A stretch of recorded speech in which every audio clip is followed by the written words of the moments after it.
നമുക്കൊരു സെക്കൻഡ് ഒന്ന് കളക്റ്റായിട്ട് ഒരു സെക്കൻഡ് നമുക്കൊരു കണ്ണുകൂട്ടി സകലത്തെയും പ്രകാശിപ്പിക്കുന്ന ചൈതന്യത്തെ ഓർമ്മിച്ച് നമസ്കരിച്ച സത്സംഗം എന്നാണ് ഞാൻ വിളിക്കാൻ ആഗ്രഹിക്കുന്നത്. സത്സംഗത്തിലേക്ക് പ്രവേശിക്കാം.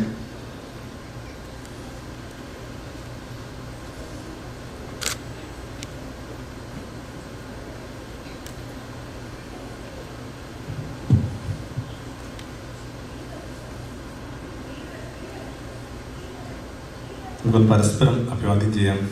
നമസ്തേ. അടുത്തിരിക്കുന്നവർക്ക് ഒരു നമസ്തേ കൊടുത്താൽ കുഴപ്പമുണ്ടോ?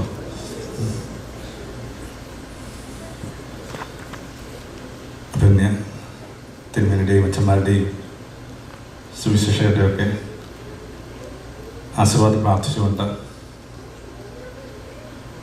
വളരെ ചെറിയൊരു ഓർമ്മപ്പെടുത്തലോടുകൂടി നമ്മുടെ ഈ ദിനങ്ങളിലേക്ക് പ്രവേശിക്കാൻ കരുതുക. ആ വാക്ക് നമുക്ക് എടുക്കാവുന്ന റെസ്പോൺസിബിലിറ്റി. പഴയ നിയമവും പുതിയ നിയമവും തമ്മിൽ വ്യത്യാസം പോലും അങ്ങനെയാണ്. പഴയ നിയമത്തെ വിളിക്കുന്ന വാക്ക് സ്റ്റോറി ഓഫ് അബ്സ്കൗണ്ടിങ് എന്ന് പറയണം. എല്ലാവരും അവരവരുടെ ഉത്തരവാദിത്തങ്ങളിൽ നിന്ന് തെന്നി മാറി. ഇതിങ്ങനെ ഉൽപ്പത്തി തൊട്ട് നമ്മൾ അത് വായിച്ചെടുക്കുന്നുണ്ട്. നീയാണോ ഈ പഴം തിന്നത്? പാവം പറഞ്ഞു, ഞാനല്ല, അവളാ. നീയാണോ? പറഞ്ഞു, ഞാനല്ല, ആ പാമ്പാ. ഒരു സെക്കൻഡ് കൊണ്ട് ഈ റിലേയിലെ പാറ്റേൺ കൈമാറുന്ന കണക്ക് ഓരോരുത്തരും അവരവരുടെ ഉത്തരവാദിത്തങ്ങൾ കൈമാറുന്നത് അതിനകത്ത് മനസ്സിലാകും.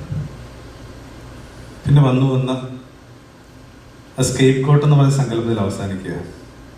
നമ്മളാരുമല്ല, നമ്മൾ ഈ മരുഭൂമിയിൽ കൊണ്ടുപോയി ഉപേക്ഷിക്കുന്ന, വളരെ റിച്വലൊക്കെ ചെയ്തിട്ടുണ്ട് ഉപേക്ഷിക്കുന്ന ആ ആടാണ് എല്ലാവരും ഉത്തരവാദി.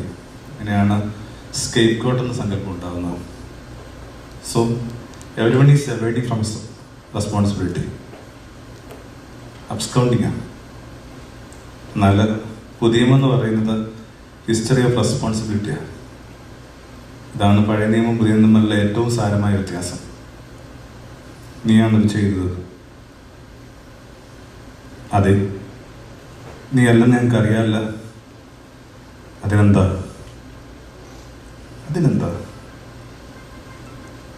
അതിനു മുമ്പിലാണ് പീലാത്തോസ് പകച്ചു പോകുന്നത്. പീലാത്തോസിനിങ്ങനെ യേശുവിനെ രക്ഷിക്കാനായിട്ട് വലിയ ആഗ്രഹം ഉണ്ടായിരുന്നു. കാരണം അയാളുടെ മേശപ്പുറത്ത് അയാളുടെ ഭാര്യ എഴുതിയ കുറിപ്പ് കിടപ്പുണ്ട്.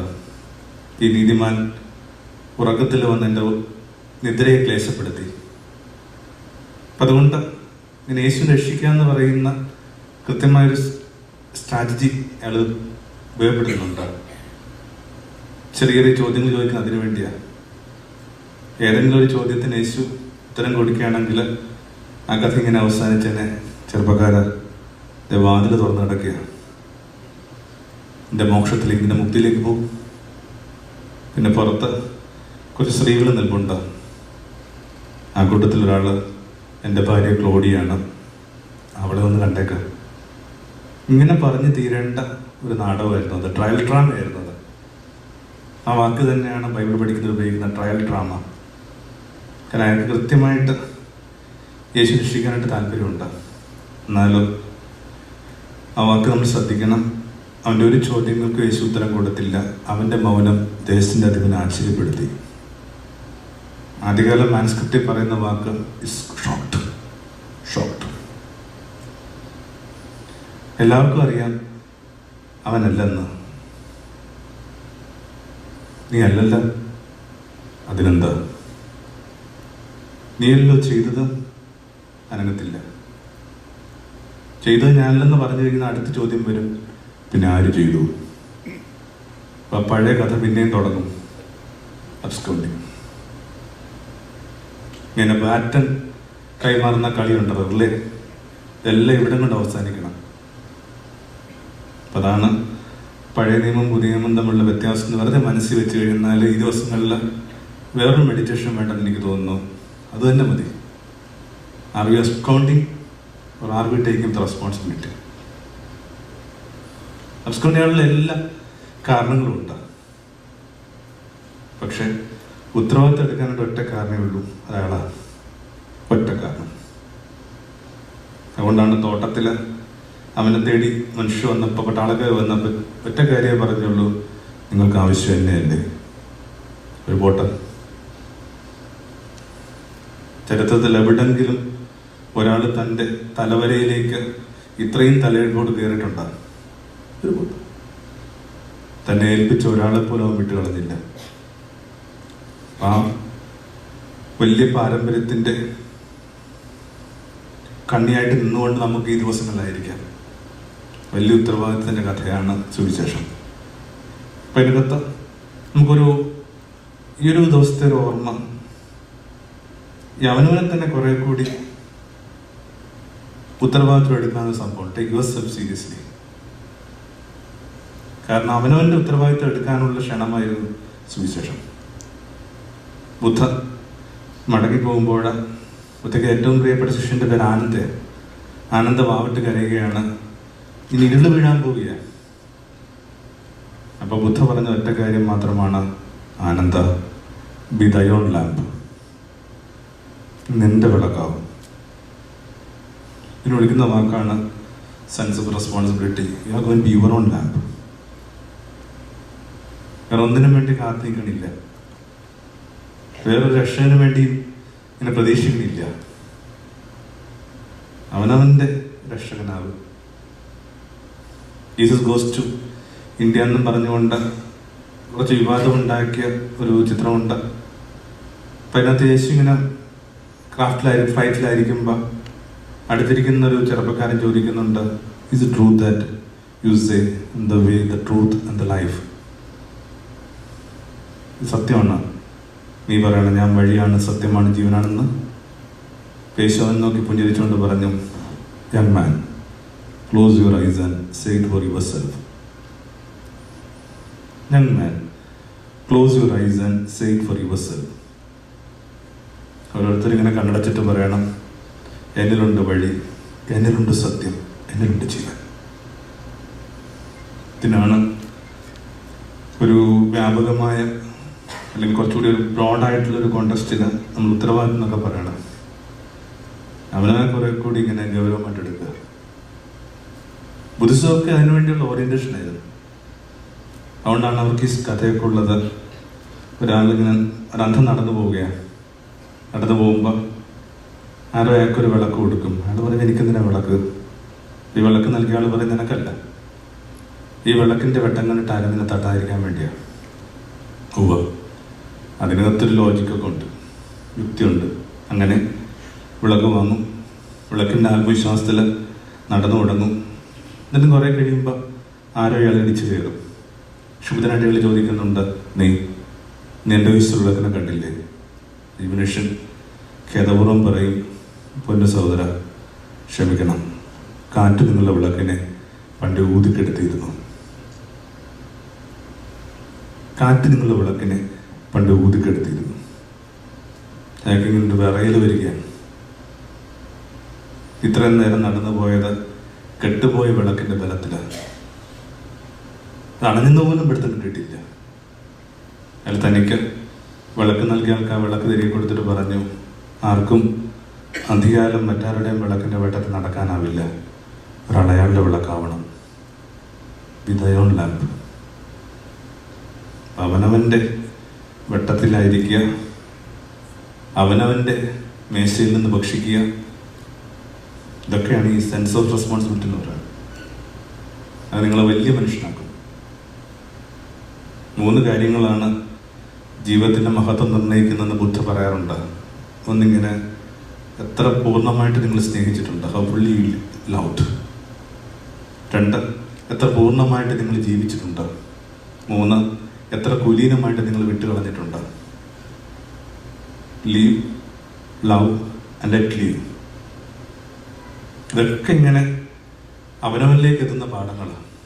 എന്തുമാത്രം സമ്പൂർണ്ണമായിട്ട് ജീവിച്ചിട്ടുണ്ട്, എന്തുമാത്രം നന്നായിട്ട് സ്നേഹിച്ചിട്ടുണ്ട്, എന്തുമാത്രം കുലീനമായിട്ട് വിട്ടുകളഞ്ഞിട്ടുണ്ട്, ഇത്ര എലഗൻ്റായിട്ട് വിട്ടുകളഞ്ഞിട്ടുണ്ട്.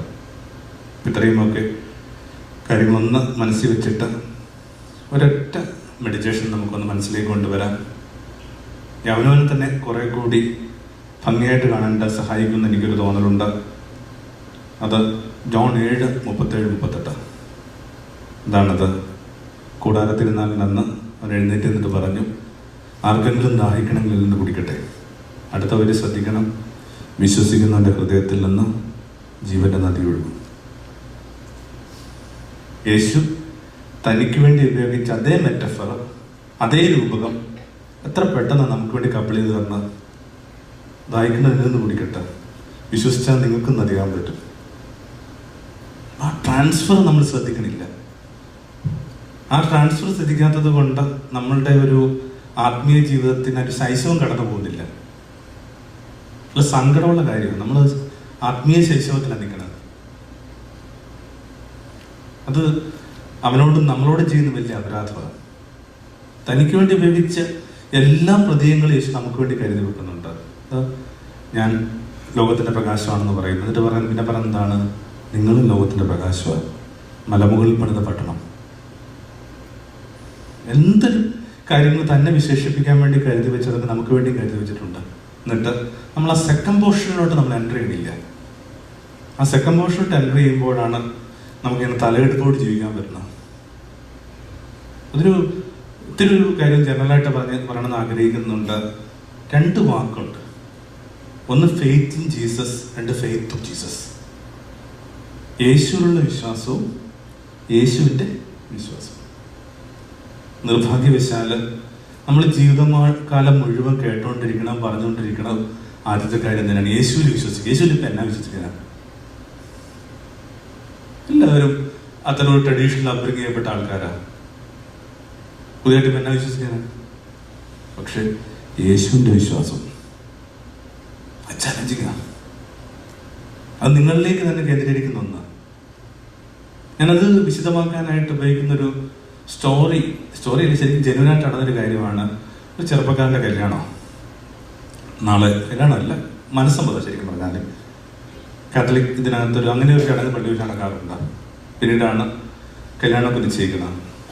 അപ്പം അന്ന് വൈകുന്നേരം ഈ ചെറുപ്പക്കാരൻ്റെ കൂട്ടുകാർ വന്നിട്ട് പറഞ്ഞടാ, നീ പള്ളി വെച്ചിങ്ങനെ വാക്ക് പറയാൻ പോകുന്ന പെൺകുട്ടിക്ക് നല്ലതല്ലാത്തൊരു ഭൂതകാലമുണ്ട്. അവളിങ്ങനെ ചെറിയ പ്രായത്തിൽ ആൻ്റെ കൂടെയൊക്കെ ഇത്തിരി പോയി അല്ലെങ്കിൽ ഇങ്ങനെ യാത്ര ജീവിക്കുകയൊക്കെ ചെയ്തിട്ടുണ്ട്. കേട്ട മാത്രയിൽ അപ്പനും അമ്മയും കൂടി കുരിശ് വരച്ചു. ദൈവമേ, ഇത്ര കൃത്യമായ സമയത്ത് നീ ഓരോന്ന് ഞങ്ങൾക്ക് കാണിച്ചു തരുന്നു. അപ്പം അവൻ പറഞ്ഞു, ഇത് കൃത്യമായ സമയമല്ല, കാണിച്ചു ദൈവമല്ല. എന്താ അങ്ങനെ പറയണത്? നാളെ ഒന്നൊരു ദിവസമുണ്ട്, ഞാൻ പള്ളിയിൽ ചോക്ക് വാക്ക് കൊടുക്കും. അഹമ്മതിയല്ലേ കാണിക്കണം? ദൈവമായിട്ട് ഓരോ കാര്യങ്ങൾ കാണിച്ചിട്ട് അഹങ്കാരമല്ലേ പറയണത്?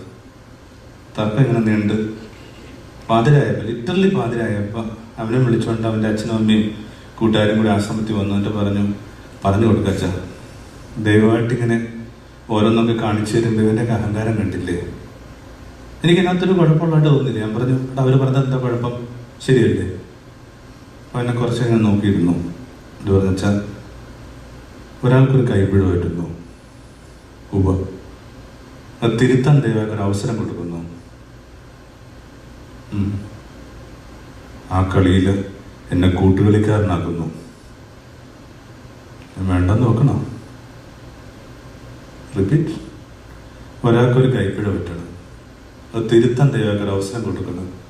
ആ കളിയിൽ എന്നെ കൂട്ടുകളിക്കാരനാക്കണം. ഞാൻ വേണ്ടെന്ന് നോക്കണം. അപ്പോൾ അതൊക്കെ ഇങ്ങനെ കണ്ണുകൂട്ടി.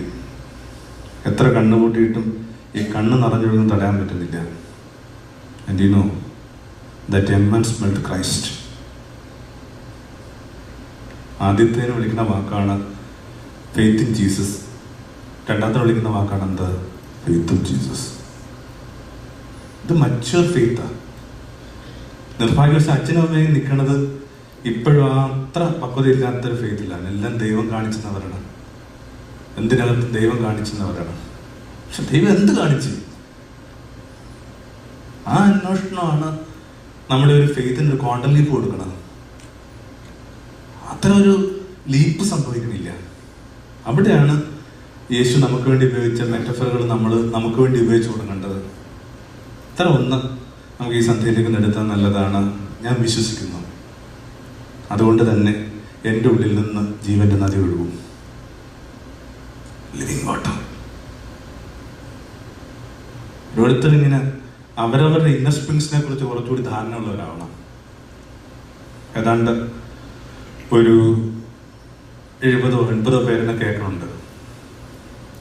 ലോകത്ത് ഏറ്റവും പച്ചയുള്ളൊരു നാടാണ് നമ്മുടെ നാട് കേരളം. ആ പച്ചയ്ക്ക് ഒരൊറ്റ കാരണമേ ഉള്ളൂ, 44 നദിയുടെ കഥയാണ്. 4 നദി കിഴക്കോട്ട് ഒഴുകുന്നു, 40 നദി പടിഞ്ഞാറോട്ട് ഒഴുകുന്നു. ഓരോ 15 കിലോമീറ്ററിനിടയിലും ഒരു നദിയോ അതിൻ്റെ കൈവഴിയോ ഉണ്ട്. ഈ നദികളുണ്ടാക്കിയ വ്യത്യാസമാണ് ആ ദേശത്തെ പച്ച. അങ്ങനെയെങ്കിൽ എന്നെ കേട്ടുകൊണ്ടിരിക്കുന്ന ഏകദേശം 70 പേര് 70 നദികളെ കുറിച്ച് സങ്കല്പിച്ചുണ്ടാകുന്ന വ്യത്യാസം. ഈ സ്പിരിച്വാലിറ്റി എന്നൊക്കെ പറയുന്നത് തന്നെ പിന്നെ ഭാവനയെ, സദ്ഭാവനയെ, സുദർശനം, ശരിയായ ദർശനങ്ങളുടെ കഥയാണ് സ്പിരിച്വാലിറ്റി. വെറുതെ 3 ദിവസം ഒത്തുകൂടി കഴിയുമ്പോൾ നമുക്ക് കൊണ്ടു നടക്കാവുന്നൊരു വിചാരമാണ് ഈ ഒരു ഒത്തുചേരലിന് ശേഷം ഓൾറെഡി നദിയായിരുന്ന മനുഷ്യരാണ് അവരുടെ നദിയെന്ന് പറയുന്ന ഉത്തരവാദിത്തം കുറെ കൂടി തിരിച്ചറിയും. 70 ഈർപ്പമുള്ള മനുഷ്യര്, ഇന്നർ സ്പ്രിങ്സ് ഉള്ള മനുഷ്യര്, അവരുണ്ടാക്കുന്ന വ്യത്യാസം. എനിക്ക് ഈ ഒരു വചനത്തോട് ഇത്തിരി ഒരു ഇഷ്ടം കൂടുതലാണ്. അതിൻ്റെ കാരണം കൂടി പറഞ്ഞിട്ട് സ്വയം നദിയാണോ ഇല്ലെന്ന് തിരിച്ചറിയാനായിട്ടുള്ളൊരു വെറുതെ ഒരു ചെക്ക് ലിസ്റ്റ് ഒന്ന് കണ്ട് ഈ ഒരു സെഷൻ വൈൻഡ് ചെയ്യാമെന്ന് കരുതുക. കഴിഞ്ഞ മെയ് 30-ാം തീയതി എൻ്റെ ഒരു സ്നേഹിതൻ മരിച്ചു. മാഗി എന്നാണ് അവരുടെ പേര്. കോട്ടയത്ത് കാരിത്താസ് ഹോസ്പിറ്റലിൽ വെച്ചാണ് മരിക്കുന്നത്. +2 അധ്യാപികയായിരുന്നു. വൈക്കത്തൊരു സ്കൂളിൽ 29-ാം തീയതി ഉച്ചയ്ക്ക് എന്നെ വിളിച്ചിട്ട് പറഞ്ഞു, അമ്മ ഡെങ്കു ആയിട്ട് ഹോസ്പിറ്റലിൽ കിടപ്പുണ്ട്, അമ്മയ്ക്ക് ബൈസ്റ്റാൻഡായിട്ട് നിൽക്കാൻ പോവുകയാണ്, പ്രാർത്ഥിക്കണേ. രാത്രി വിശേഷങ്ങൾ അറിയാനായിട്ട് വിളിക്കുമ്പോൾ അവർ ഫോൺ എടുക്കണില്ല. കുറെ കൂടി വൈകി ചെല്ലുമ്പോൾ ഭർത്താവ് വിളിച്ചിട്ട് പറയുന്നു, മാഗി എന്നെ സിംഗിങ്ങാണ്, മാഗിക്കും ഡെങ്കു ഉണ്ടായിരുന്നു. ഈ ഓട്ടത്തിനിടയിൽ മാഗി അറിഞ്ഞിട്ടില്ല. എന്തായാലും പിറ്റേന്ന് ഉച്ചയ്ക്ക് മുമ്പ് മാഗിയുടെ കാര്യം തീർന്നു. നമ്മൾ നോക്കി നിൽക്കുമ്പോൾ നമ്മുടെ ജീവിതത്തിൽ ഇങ്ങനെ ആരും പച്ചയായിട്ട് ഇതിനു മുമ്പ് ഇറങ്ങിപ്പോയിട്ടില്ല. ഉണ്ടാക്കുന്നൊരു സ്ട്രഗിളുണ്ട്. അങ്ങനെ വിഷമിച്ച് നിൽക്കുമ്പോൾ എന്തോ കാരണം കൊണ്ട് മാഗി അവസാനം അയച്ചൊരു സന്ദേശം മാഗി മരിച്ചതിന് ശേഷമാണ് മൊബൈലിലോട്ട് വരുന്നത്. അതിങ്ങനെയാണ്, ഞാൻ നദിയാണ്, സരസ്വതി, ഇനി കാണാതൊഴുകാം, വേരുകൾ നനച്ചോളാം. ഞാൻ നദിയാണ്, ഇനി കാണാതൊഴുകാം, വേരുകൾ നനച്ചോളാം. എനിക്ക് എത്ര കൂട്ടിയിട്ടും കുറച്ചിട്ടും അതങ്ങ് പിടുത്തം കിട്ടണില്ല. മരിക്കണ ഒരാൾ മുങ്ങണ ഒരാളെ കണക്കാം. അയാളുടെ ബോധാബോധങ്ങളുടെ കയങ്ങളിൽ എപ്പോഴും അയാൾ നമ്മളെ ഓർമ്മിക്കുക, സമചിത്തയോടുകൂടി ഒരു വരി കുറിച്ചിടുക, എന്നിട്ട് മടങ്ങിപ്പോവുക എന്നൊക്കെ പറയണം. എനിക്ക് കൂട്ടിയിട്ട് കിട്ടണില്ല. അങ്ങനെയാണ് ആ മെയ് 30-ന് ശേഷം എനിക്ക് ഈ വാക്ക് കുറെ കൂടി പ്രഷ്യസ് ആയിട്ട് മാറിയത്. ഞാൻ നദിയാണ്.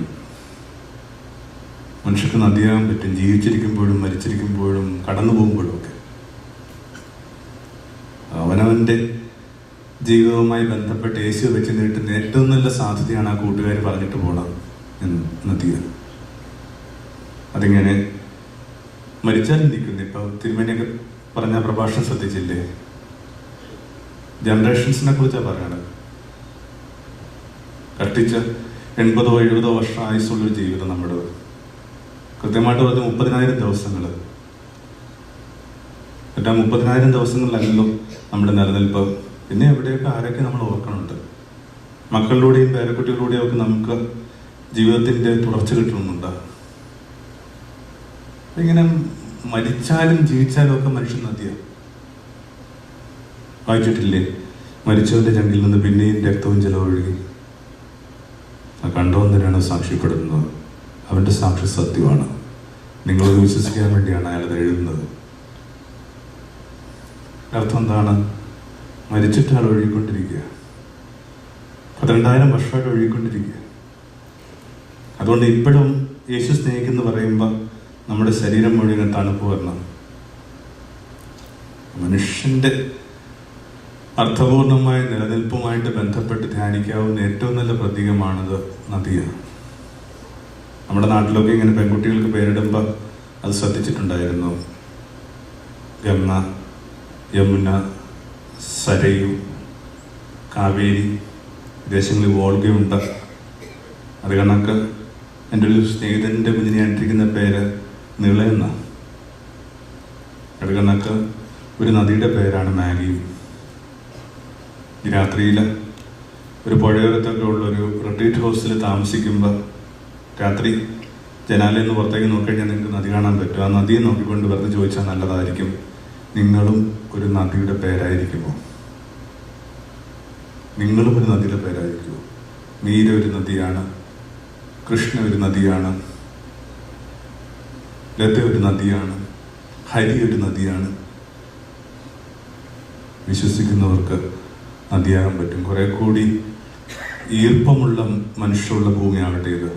അല്ലെങ്കിൽ തന്നെ സ്പിരിച്വാലിറ്റി എന്ന് പറഞ്ഞൊക്കെ തന്നെ എന്താണ്? വെറുതെ ഒരാൾ പുലർത്തുന്ന അടിസ്ഥാന ഈർപ്പം, അതിൻ്റെ പേരാ സ്പിരിച്വാലിറ്റി. കുഞ്ഞുങ്ങൾ വന്നിങ്ങനെ നമ്മുടെ മുമ്പിലൂടെയൊക്കെ നൃത്തം ചവിട്ടിപ്പോയി ചുവടൊക്കെ കൃത്യമായിട്ട് നോക്കിക്കഴിഞ്ഞാൽ ആ ചുവടൊക്കെ എല്ലാവരും തെറ്റിച്ചു. പക്ഷെ നമ്മൾ ആ ചുവട് തെറ്റിച്ചൊന്നും ശ്രദ്ധിച്ചിട്ടില്ല. നമ്മുടെ കുഞ്ഞുങ്ങളാണ്. ആ കുഞ്ഞുങ്ങൾ അങ്ങനെ തുള്ളിക്കളിച്ച് പോയപ്പോൾ നമ്മുടെ ഉള്ളോട്ട് വന്നൊരു ഈർപ്പം. ഈ ഈർപ്പത്തിൻ്റെ പേരാണ് എന്ത്? സ്പിരിച്വാലിറ്റി. ഓരോരുത്തരും ഇങ്ങനെ കൊണ്ടു നടക്കണ ഒരു അടിസ്ഥാന നനവ്. ആ നനവിനൊന്ന് ഗൗരവമായിട്ട് എടുത്താൽ നല്ലതാണ്. ആട്ടെ, എങ്ങനെ ഈ നനവുണ്ടാവണമെന്ന് കൂടി കണ്ടിട്ട് നമ്മുടെ ആ ചെക്ക് ലിസ്റ്റ് വേഗത്തിൽ പറഞ്ഞ് അവസാനിപ്പിക്കാവുന്നേ ഉള്ളൂ.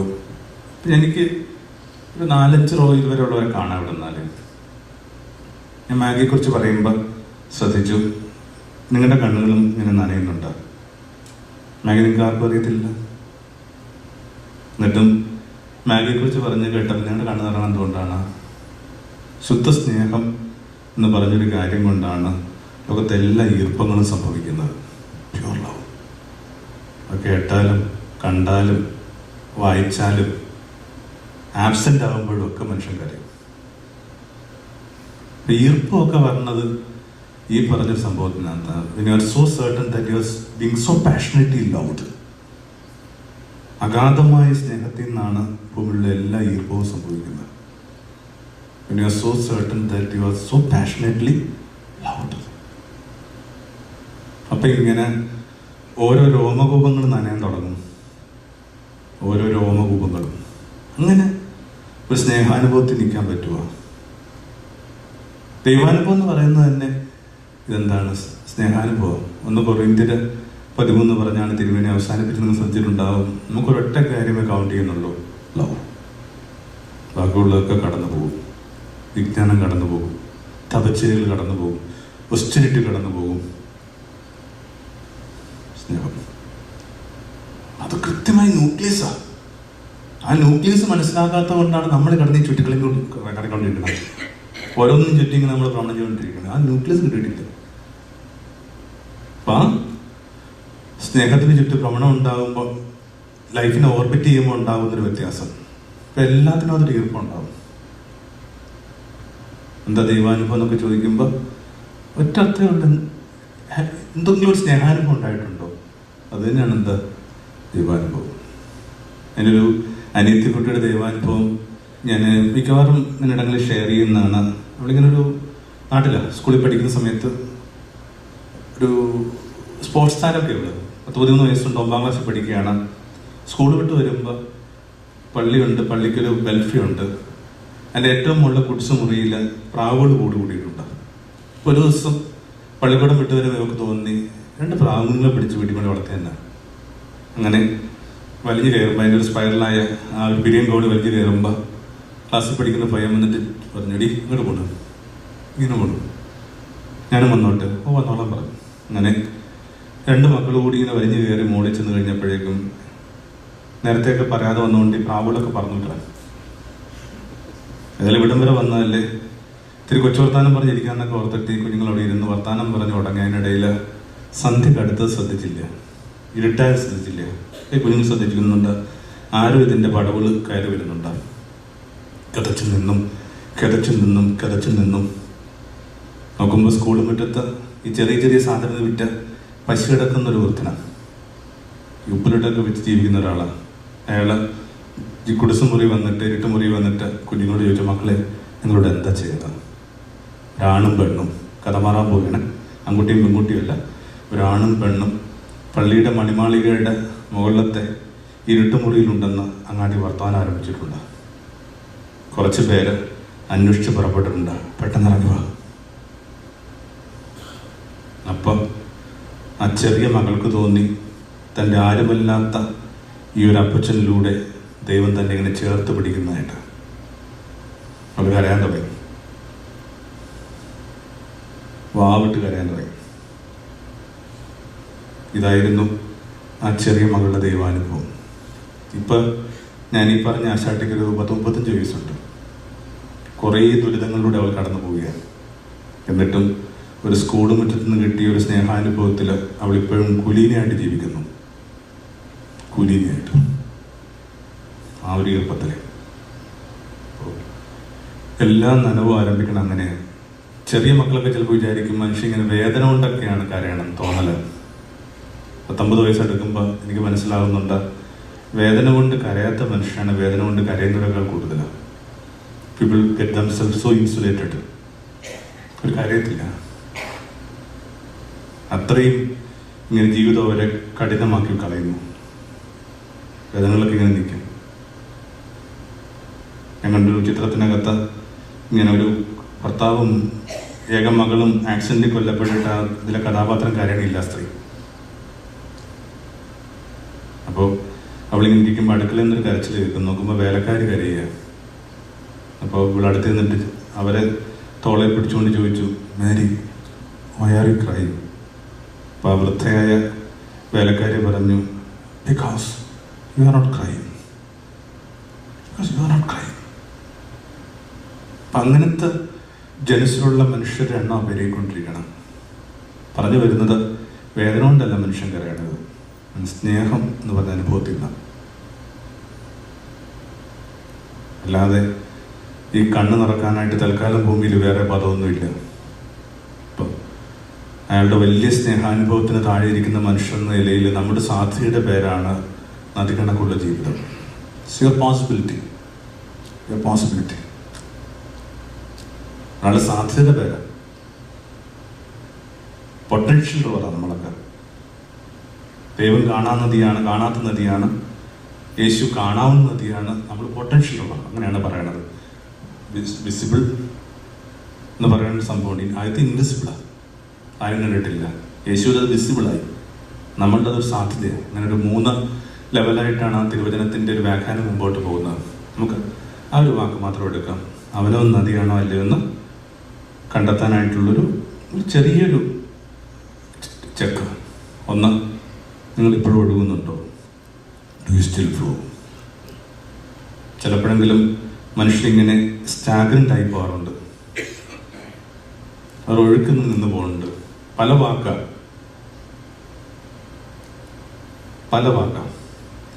സ്പിരിച്വാലിറ്റി തന്നെ എരിഡിറ്റി എന്നാണ് പറയണം. ദാമ്പത്യത്തിൽ അതിനെ വിളിക്കുന്ന വാക്ക് ഫ്രിജിഡിറ്റി എന്നാണ്. എഴുത്തുകാർക്ക് പറയണത് റൈറ്റേഴ്സ് ബ്ലോക്ക് എന്നാണ്. പല വാക്കാണ്, പക്ഷെ എല്ലാം അർത്ഥമാക്കുന്ന ഒറ്റ കാര്യമാണ്. എന്താണത്? You don't flow. കുഞ്ഞുങ്ങളെ ചേർത്ത് പിടിക്കുമ്പോൾ ഇങ്ങനെ വാത്സല്യം എന്ന് പറയാനില്ല. സഹസേന അനുഷ്ഠിക്കുമ്പോൾ പ്രണയം ഉണ്ടാവുന്നില്ല. അങ്ങനത്തെ ഒരു ഇത്. അപ്പം മേക്ക് ഷുവർ ഇങ്ങനെ എല്ലാവരും ഇപ്പോഴും ഒഴുകിക്കൊണ്ടിരിക്കുന്നുണ്ടോ? യേശു പറഞ്ഞൊരു വാക്കില്ലേ, ഇത് മരിച്ചവരടക്കുന്ന ഭൂമിയാണ്. ഇത് കഠിനമായ വാക്ക്. മരിച്ചവരടക്കുന്നു. മരിച്ച വീട്ടിൽ ചെല്ലുമ്പോൾ നമ്മൾ വിചാരിക്കുന്നു ഈ മഞ്ചത്തിൽ കിടക്കുന്ന ആൾ മാത്രമാണ് മരിച്ചതെന്നല്ല, എല്ലാവരും മരിച്ചു. ആ റീത്തൊക്കെ പിടിച്ചുകൊണ്ട് വരുന്ന പഞ്ചായത്ത് മെമ്പറൊക്കെ നോക്കുക, കൃത്യമായിട്ട് റീത്ത് വെച്ചിരിക്കുന്ന സ്വന്തം നെഞ്ചത്താണ്. അങ്ങനെ പെട്ടെന്ന് മഞ്ചമൊക്കെ അടക്ക് മഴകുമ്പോൾ പള്ളിയിലോട്ട് പോകണം, ഇങ്ങനെ കരഞ്ഞതൊക്കെ മതി എന്നൊക്കെ പറയണ അച്ഛൻ ഉൾപ്പെടെ എല്ലാവരും മരിച്ചത്. 12,000 വർഷം മുമ്പ് കട്ടമരത്തിരുന്നെന്ന് മരപ്പണിക്കാരൻ പറയുകയാണ്, ഇത് മരിച്ചവരടക്കുന്ന ഭൂമിയാണ്. എന്തൊരു ആരോപണമാണ്. Prove that you are alive. ജീവിക്കണമെന്ന് തെളിയിക്കേണ്ട ബാധ്യതയുണ്ട് ഓരോരുത്തർക്കും. അത് തെളിയിക്കേണ്ട ബാധ്യത. ശ്വാസമൊന്നും ജീവിക്കുന്ന അടയാളമല്ല. പണ്ട് മരിച്ച ഒരാളുടെ കല്ലറയിൽ ഇങ്ങനെ എഴുതി വെച്ചായിട്ട് കണ്ടിട്ടുണ്ട്, 40-ാം വയസ്സിൽ മരിച്ചു, 70-ാം വയസ്സിൽ അടക്കി.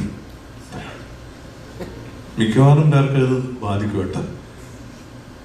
മരിച്ച വർഷം കൃത്യമായിട്ട് എഴുതാൻ പറ്റും, അല്ല അടക്കിയ വർഷം കൃത്യമായിട്ട് എഴുതാൻ പറ്റും. മരിച്ച വർഷം നിങ്ങൾ തന്നെ കണ്ടുപിടിക്കണം. 50-ാം വയസ്സിൽ മരിച്ചു, 70-ാം വയസ്സിൽ അടക്കി. വിശേഷിച്ചും ഈ കൊടിയ ദുരന്തങ്ങളൊക്കെ വരുമ്പോൾ മനുഷ്യൻ പെട്ടെന്ന് അങ്ങോട്ട് നിന്നു പോകും. പഴയ നിയമത്തിലെ കണ്ടിട്ടില്ലേ, നഗരം ഇങ്ങനെ കത്തിയിരിക്കുമ്പോൾ ഒരു സ്ത്രീ അതിലോട്ട് നോക്കി ഉപ്പുറൂണായിപ്പോയി. ലൈഫിൽ ഫ്രസ്ട്രേഷൻസ് വരുമ്പോൾ, തകർച്ച വരുമ്പോൾ, ഇങ്ങനെ ദുരന്തങ്ങൾ വരുമ്പോൾ മനുഷ്യൻ അതിലോട്ട് നോക്കി ഇങ്ങനെ ഉപ്പുറൂണായി പോകും. ഇടക്കിടക്ക് ഇങ്ങനെ തന്നോട് തന്നെ ചോദിക്കണം, ഒഴുകിക്കൊണ്ടിരിക്കുന്നുണ്ട് ഇപ്പോഴും. കൊടി ദുരന്തങ്ങളൊക്കെ വരുമ്പോൾ ഈ ഒരു കുഞ്ഞു കഥ ഓർത്താൻ നല്ലതാണ്. കഥയല്ല, ശരിക്കും നടന്നൊരു കാര്യമാണ്. ഇന്ദിരാഗാന്ധി മരിച്ച വർഷം നടന്നൊരു വല്ലാത്തൊരു കൂട്ടക്കൊല ഉണ്ടായിരുന്നു. ഇന്ദിരയെ കൊന്നത് സിഖ് വംശജനായ ഒറ്റ കാരണം കൊണ്ട് സിഖ് ക്ലസ്റ്ററുകൾ ഇങ്ങനെ വെറുതെ തീയിട്ടുക. എത്ര പേരെ കൊല്ലപ്പെട്ടെന്നൊരു പിടുത്തമില്ല. അന്ന് എല്ലാത്തിനും കൃത്യമായ സെൻസറിങ് ഉള്ളത് കൊണ്ട് നമുക്ക് സ്റ്റാറ്റിസ്റ്റിക്സ് ഒന്നും കിട്ടിയിട്ടില്ല. പക്ഷെ സ്വാതന്ത്ര്യത്തിന് ശേഷമുള്ള ഇന്ത്യയിലെ ഏറ്റവും വലിയ മാസക്കർ ആയിരുന്നു അത്, എത്നിക് മാസക്കർ. ഒരു രക്ഷയില്ല. അങ്ങനെ ആ ഒരു റൈറ്റിൽ ഇങ്ങനെ കുടുംബം നഷ്ടപ്പെട്ടൊരു സിഖ് ഡ്രൈവർ, മിക്കവാറും അവരൊക്കെ ഇങ്ങനെ ചെറിയ ചെറിയ ജോലികളിൽ ഏർപ്പെടുന്ന ആൾക്കാരാണ്. അയാൾ വർഷങ്ങൾക്ക് ശേഷം ഒരു എഴുത്തുകാരൻ ഇങ്ങനെ ഡൽഹി വെച്ച് വീണ്ടും കാണുന്നു. അതൊക്കെ ഇങ്ങനെ അനുഭവത്തിലൂടെ ഇയാളോട് പറഞ്ഞു, നിങ്ങൾക്ക് സംഭവിച്ച ദുരന്തമൊക്കെ ഞാൻ അറിഞ്ഞു കേട്ടാം. അപ്പോൾ ഈ ഡ്രൈവർ പറഞ്ഞു, സർ ഞാനൊരു ഡ്രൈവറാണ്, വണ്ടി ഓടിക്കുമ്പോൾ ഈ വശത്തെ കണ്ണാടി നോക്കിക്കഴിഞ്ഞാൽ എനിക്ക് എല്ലാം കാണാൻ പറ്റും. എല്ലാം വന്ന ദിനങ്ങൾ, എന്തൊക്കെയാണ് കൈവിട്ടു പോയത്, ആരൊക്കെയായിരുന്നു കൂടെ ഉണ്ടായിരുന്നത്, കുഞ്ഞു കൂട്ടിൽ അതിൻ്റെ ഉമ്മറത്തിരിക്കുന്ന ഒരു സ്ത്രീ, അവളുടെ മടി ചാഞ്ഞു കിടക്കുന്ന 2 പെൺകുട്ടികൾ, പിന്നെ ആരോ എറിഞ്ഞൊരു ബന്ധം, പിന്നെ ഒക്കെ ഒരു പിടിച്ചാരോ സർ. പക്ഷെ എന്നാലും ഞാൻ ഡ്രൈവറാ സർ. എനിക്കിങ്ങനെ വശത്തെ കണ്ണാടി നോക്കി വണ്ടി ഓടിക്കാൻ സാധ്യമാണ്. അതുകൊണ്ട് പതുക്കെ ഒന്ന് കണ്ണു കൊടുത്തിട്ട് ഞാൻ വീണ്ടും ഇങ്ങനെ വളയം പിടിക്കും മുമ്പോട്ട്.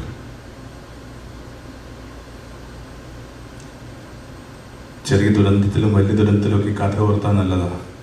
ഒന്ന് കണ്ണുടച്ചിട്ട് ഒന്നുകൂടി വളയം പിടിക്കണം. You meant to live. അതുകൊണ്ടാണ് ആ മരപ്പണിക്കാരൻ പറഞ്ഞത്, ഞാൻ വന്നിരിക്കുന്ന ജീവൻ നൽകാനും ജീവൻ സമൃദ്ധമായിട്ട് നൽകാനും വേണ്ടി. Life in its plenitude, in abundance, in abundance. എത്ര പേര് അത്ര അബണ്ടൻസ് ജീവിക്കുന്നുണ്ട്? Very frugal living. We have a very frugal living. Very frugal living. അതിൻ്റെ പോസിറ്റീവ് ഫിലോസഫിക്കൽ സെൻസിലല്ല, അതിൻ്റെ എക്സിസ്റ്റൻഷ്യൽ ആയ വിധത്തിലാണ് ഞാൻ പറയണം. ഇപ്പോൾ ഒന്ന്, നമ്മൾ എലൈവാണോ, ഒഴുകുന്നുണ്ട്. 2, നമ്മളെല്ലാത്തിനെയും സ്വീകരിക്കുന്നുണ്ടോ? അത് രണ്ടാമത്തെ ഒരു വിചാരം. അത് എല്ലാത്തിനെയും സ്വീകരിക്കുന്നുണ്ട്. ഇതുപോലെ ഒന്നും സ്വീകരിച്ചിട്ടുമില്ല. വടക്കേണ്ടിലൊക്കെ അതിൻ്റെ പശ്ചാത്തലമൊക്കെ ഉള്ളവർക്ക് അറിയാൻ പറ്റും. നദി എന്തൊക്കെയാണ് സ്വീകരിക്കുന്നത്? പൂക്കളെ സ്വീകരിക്കണം. സ്ത്രീകൾ പടവി വന്നിട്ട് ഇങ്ങനെ ചെറിയ മൺപാത്രങ്ങളിൽ പാലൊഴുക്കി വിടുന്നുണ്ട്. ദീപാവലി അതിൻ്റെ ഓളങ്ങളിലേക്ക് ചരാതുകൾ ഒഴുക്കി വിടുന്ന കുഞ്ഞുങ്ങൾ. പിന്നെ മുമ്പോട്ട് ചെല്ലുമ്പോൾ ചെതയൊക്കെ നടക്കുന്ന തീരങ്ങളാണ്. ചിലപ്പോൾ പാതി ബന്ധൊരു ശവത്തെയും ആരോ പുഴയിലേക്ക് എറിയുന്നു. പുഴയെല്ലാം സ്വീകരിക്കുന്നു. 2, can you accept the eventualities of life? എവൻച്വാലിറ്റീസ്.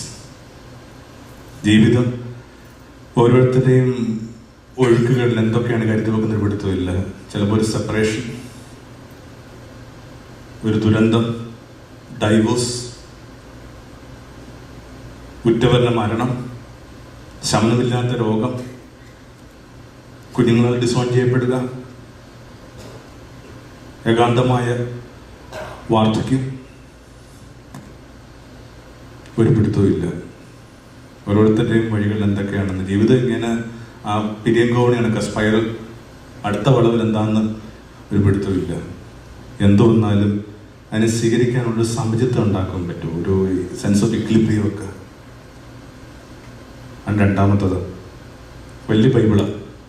ആ വലിയ ബൈബിളിൽ നിന്ന് ഏറ്റവും ഇഷ്ടമുള്ളൊരു തിരുവചനം തപ്പിയെടുക്കാനായിട്ട് ആരെങ്കിലും എന്നോട് ആവശ്യപ്പെടുകയാണെങ്കിൽ ഞാൻ എപ്പോഴും തിരഞ്ഞെടുക്കുന്ന ലൂക്ക 10:8. ലൂക്ക 10:8, വിളമ്പിയത് ഭക്ഷിക്കുക. Eat what is that. ഈ ഒരു 3 ദിവസങ്ങളിൽ ഞാൻ പറയുന്ന ബാക്കി മുഴുവൻ കാര്യങ്ങളും ഇങ്ങനെ കംപ്ലീറ്റ് ആയിട്ട് വിട്ടുപോയിക്കോട്ടെ. എന്നാലും ഒരു കാര്യം എൻ്റെ അഭിനന്ദനായ കേൾവിക്കാരെ മനസ്സിൽ വെച്ചേക്കണം. ലൂക്ക 10:8 അതാണത്. Eat what is that. വിളമ്പിയത് ഭക്ഷിക്കുക. എന്തൊക്കെയാണ് ഓരോരുത്തരുടെ മേശ വിളമ്പി വെക്കുന്നൊരു പിടുത്തമില്ല. ചിലത് കഴിക്കണത്, ചിലത് ചവക്കണ്, ചിലത് മധുരിക്കണത്, ചിലത് നൗസേറ്റിംഗ് ആണ്. എല്ലാത്തിനെയും സ്വീകരിക്കാൻ ഞാൻ എൻ്റെ മനസ്സിനെ പഠിപ്പിച്ചിട്ടുണ്ട്. അതുകൊണ്ടാണ് ഞാൻ ഈ മിറക്കിളുകളെ കുറിച്ച് തീരെ പറയാത്തത്. 10-20 വർഷമായി ഇങ്ങനെ ചില കാര്യങ്ങൾക്കുള്ള യാത്ര തുടങ്ങിയിട്ട്, എന്നിട്ടും ഞാൻ തീരെ ഉപയോഗിക്കാത്തൊരു വാക്ക് മിറക്കിൾ എന്ന് പറഞ്ഞൊരു വാക്കാണ്.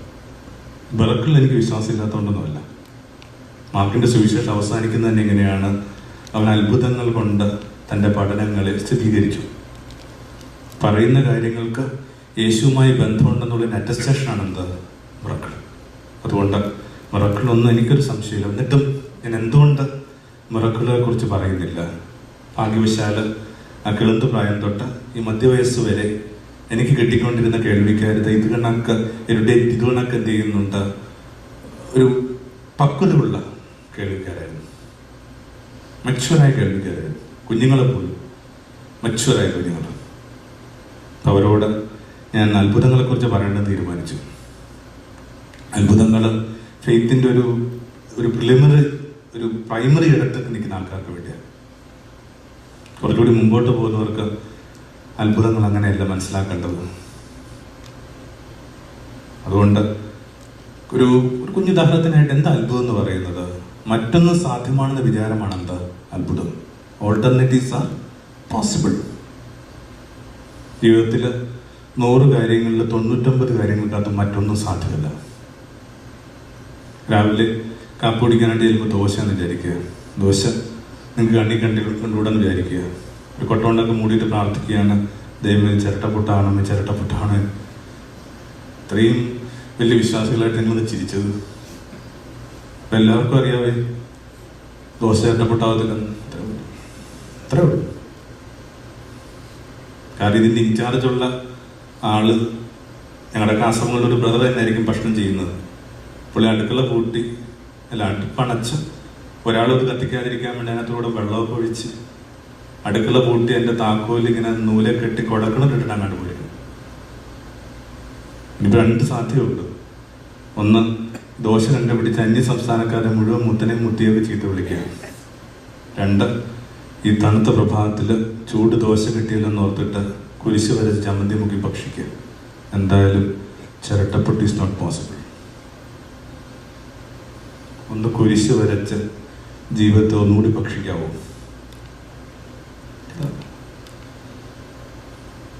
Eat what is that.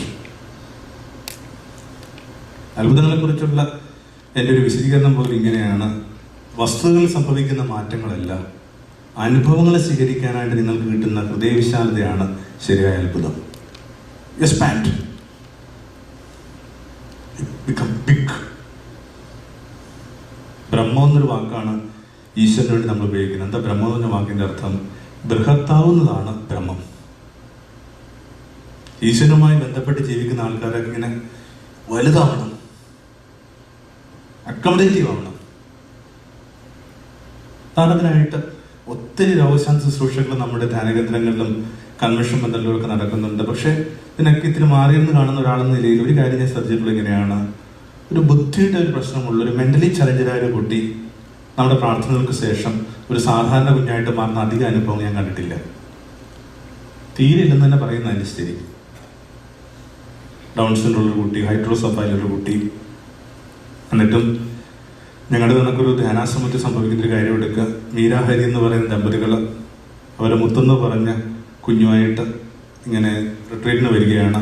മുത്തിന് ഓട്ടിസോ ഡൗൺ സിൻഡ്രോമിൻ്റെ ഒക്കെ പ്രശ്നമുണ്ട്. ഇവിടെ പ്രാർത്ഥനയൊക്കെ നടക്കുമ്പോൾ മീരയും ഹരിയും കൂടി ഇന്ന് മുത്തിൻ്റെ തലയൊക്കെ വെച്ച് പ്രാർത്ഥിക്കുക, ഞങ്ങളുടെ മുത്തിനെ സൗഖ്യപ്പെടുത്തണമേ, ഞങ്ങളുടെ മുത്തിനെ സൗഖ്യപ്പെടുത്തണമേ. പ്രത്യേകിച്ചൊന്നും നടക്കില്ലെന്ന് മനസ്സിലാക്കാനുള്ള വിവേകമൊക്കെ നമുക്കുണ്ട്. അതുകൊണ്ട് നമ്മുടെ ചങ്ക് വിങ്ങുന്നുണ്ട്. സംഭവിച്ചില്ല. എന്നിട്ടും എന്തോ ചില കാര്യങ്ങൾക്ക് അത് പ്രകാശം കിട്ടി.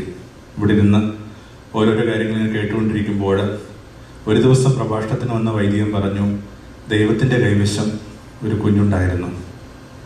ശകലം ബുദ്ധിയുടെ പ്രശ്നമുള്ളൊരു കുഞ്ഞാണ്. ആരുടെ കയ്യിൽ ഈ കുഞ്ഞിനെ കൊടുത്തു കഴിഞ്ഞാൽ അവരാ കുഞ്ഞിനെ പൊന്നുപോലെ നോക്കുമെന്നറിയാൻ അവിടെ നിന്ന് ഭൂമി മുഴുവൻ തപ്പി. എന്നിട്ട് ഒരു മീരയും ഹരിയും കണ്ടു, അവർക്ക് കൊടുത്തു. ദൈവത്തിന് സ്തുതിയായിരിക്കട്ടെ. മീരയുടെ കണ്ണിങ്ങനെ നിറഞ്ഞൊഴുകുന്നുണ്ട്. പതുക്കെ ഒന്ന് കണ്ണുടച്ചിട്ട് മീരയും പറഞ്ഞു, പ്രൈസ് ദി ലോർഡ്. സന്ധ്യയിൽ ഹരിയോടൊപ്പം ഇരിക്കുമ്പോൾ മീര പറഞ്ഞു, ഹരിയേട്ട, നമ്മുടെ ഈ വാവയെ വേറെ ആരെങ്കിലും കൊടുത്തിരുന്നെങ്കിൽ അവർ ആ കുഞ്ഞിനെ കുറേ ബുദ്ധിമുട്ടിപ്പിച്ചേനെ. ഏതെങ്കിലും സ്പെഷ്യൽ സ്കൂളിൽ കൊണ്ടുപോയി എന്നേക്കുമായിട്ട് വിട്ട് കളഞ്ഞേനെ.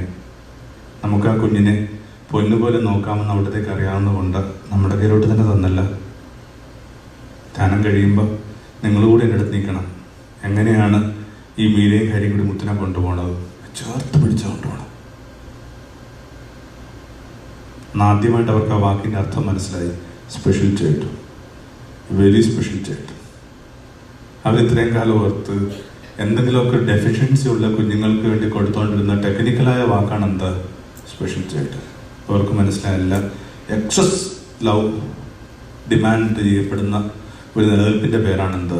Special love, special child. ഞാൻ കുറച്ചു കാലം മുമ്പ് ഇതൊരു കുരിശുപള്ളിയിൽ നിങ്ങൾക്കൊരു നൊവേന എന്നൊക്കെ പറഞ്ഞ രീതിയുണ്ട്.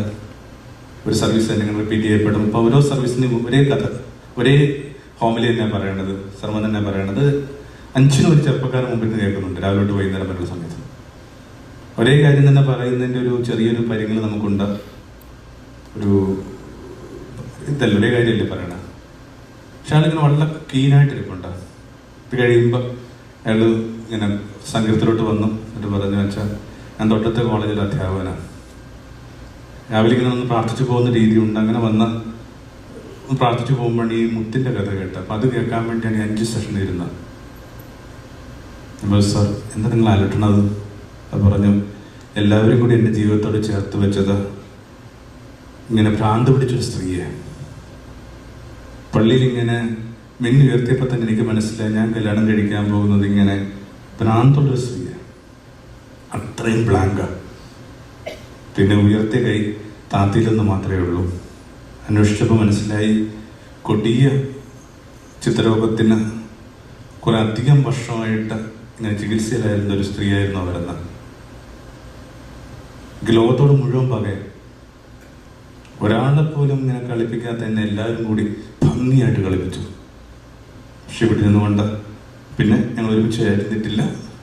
സഭാ കോടതിയിലും സെക്രട്ടറി കോടതിയിലും ഒക്കെ എൻ്റെ പേപ്പറുകൾ നീങ്ങുന്നു. പക്ഷെ ഇവിടെ ഇരുന്നുകൊണ്ട് ഈ മുത്തിൻ്റെ കഥ ഓരോ പ്രാവശ്യം കേട്ട് കഴിഞ്ഞപ്പോൾ ഞാൻ ആ കഥ എനിക്കണങ്ങാൻ പറ്റുമെന്ന് വായിച്ചു. സർ, ദൈവത്തിൻ്റെ കൈവശം ഒരു പെൺകുട്ടി ഉണ്ടായിരുന്നു. ഇത്തിരി പേരൊക്കെ ഒന്ന് മാറ്റി പറയുകയാണ്. ജിഷി എന്നൊരു പെൺകുട്ടി. കുറച്ച് മാനസിക പ്രശ്നമുള്ളൊരു പെൺകുട്ടി. അവളുടെ സ്നേഹസമ്പന്നരായ മാതാപിതാക്കന്മാരുടെ കാലശേഷം ആരെ ഏൽപ്പിച്ചു കഴിഞ്ഞെന്നാൽ അവരവളെ പൊന്നുപോലെ നോക്കുമെന്നറിയാൻ അവിടെ നിന്ന് ഇങ്ങനെ ഭൂമി മുഴുവൻ തപ്പി. എന്നിട്ട് ഒരു നിശാന്തിന് തന്നു. ദൈവത്തിന് സ്വീകരിക്കട്ടച്ച. പേരൊക്കെ മാറ്റി പറയാം രണ്ടുപേരുടെയും. പക്ഷെ ബാക്കിയൊക്കെ കറക്റ്റാണ്. ഇത് നടക്കണതൊരു 16 വർഷം മുമ്പാണ്. കൊച്ചിയിലാണ് അവരുടെ വീട്. കൊച്ചി ചെല്ലുമ്പോഴൊക്കെ ഞാൻ അവരുടെ അടുത്ത് പോകാറുണ്ട്.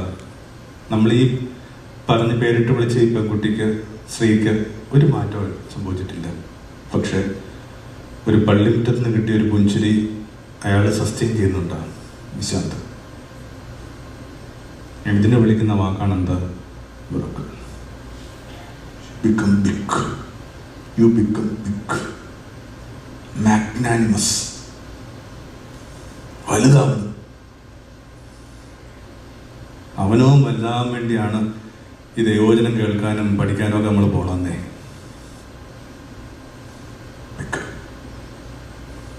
ഏറ്റവും ഭംഗിയായിട്ട് പറഞ്ഞിരിക്കുന്നത് പൗലോസാണ്.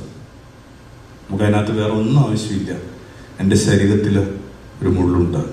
കാത്തലിക് ടെസ്റ്റിനകത്ത് മുള്ളാണ്, ചുമരക്ക് ഉപയോഗിക്കുന്ന ടെസ്റ്റിനകത്ത് ശൂലമാണ്.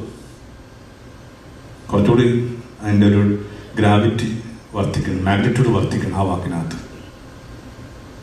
എന്നിട്ടോ ഞാൻ കരഞ്ഞ് പ്രാർത്ഥിക്കുക, 3 ആവർത്തി കരഞ്ഞ് പ്രാർത്ഥിച്ചു. 3 ആവർത്തി എന്ന് പറഞ്ഞ അർത്ഥം ബൈബിളിൽ എന്തും ഇങ്ങനെ പൂർണ്ണമാക്കുന്നതിന് വേണ്ടി ഉപയോഗിക്കുന്നൊരു വിശേഷമാണെന്ത്? 3 ടൈംസ്. 3 ആവർത്തി തള്ളി പറഞ്ഞു, 3 ആവർത്തി ഏറ്റു പറഞ്ഞു, 3 ആവർത്തി കൊട്ടി വിളിച്ചു. So Paul made a complete prayer. ദൈവകാലത്ത് പറഞ്ഞ് ആ മുള്ള അവിടെ ഇരുന്ന് കൊള്ളട്ടെ, ഞങ്ങൾക്ക് എൻ്റെ കൃപ മതി. ഞാൻ ചലഞ്ച് ചെയ്യുക, നിങ്ങൾ അനുഭവിച്ചു തരുന്നൊരു സ്വാതന്ത്ര്യമുണ്ട്. ചങ്കി മുള്ളില്ലാത്ത ആരെങ്കിലും ഒരാൾ ഈ കൂട്ടത്തിലുണ്ടെങ്കിൽ പ്ലീസ് എന്നിട്ട് ഉണ്ടാവില്ലെന്ന് മനസ്സിലാക്കാനുള്ള ബുദ്ധിയും വിവേകവും എനിക്കുണ്ട്. എനിക്ക് ഇരിക്കേണ്ട ബാധ്യത വരും, പിന്നെ എനിക്ക് നിൽക്കാൻ പറ്റത്തില്ല. എല്ലാവരുടെയും ചങ്കിൽ എന്തെങ്കിലുമൊക്കെ ഒരു മുള്ളുണ്ട്. അത് വെച്ചുകൊണ്ട് ഓടിക്കാൻ പറ്റുമെന്ന് നോക്ക്. ഇത് വെച്ചിട്ട് ഓടിക്കാൻ പറ്റുമോ? അതിനുള്ളൊരു ആരോഗ്യവും അതിനുള്ളൊരു ഏകാഗ്രതയും അതിനുള്ളൊരു ആത്മീയ സംസ്കാരമൊക്കെ കിട്ടിയാൽ മതി. അതൊന്നും വേണ്ടതേ. അപ്പം അതുകൊണ്ടൊക്കെയാണ് യേശുവിൽ നന്നായിട്ട് നമ്മൾ വായിച്ച് കേൾക്കുന്നുണ്ട്, ഈ പാനപാത്രം എടുത്ത് മാറ്റും, വിളമ്പിയത് ഭക്ഷിക്കും എന്നൊക്കെ പറഞ്ഞിട്ട് അദ്ദേഹത്തിൻ്റെ മേശയിലൊരു കാര്യം വിളമ്പി കൊടുത്തപ്പോൾ അദ്ദേഹം കാണിച്ച അംഗം, നിലത്ത് കിടന്നുരുണ്ട് രക്തം ഉയർത്ത് പറയുകയാണ്, കഴിയുമെങ്കിൽ ഇതെടുത്ത് മാറ്റുക. എന്നിട്ടോ എന്താ വേദപുസ്തകം പറയേണ്ടത്? ഇതെടുത്ത് മാറ്റിയോ?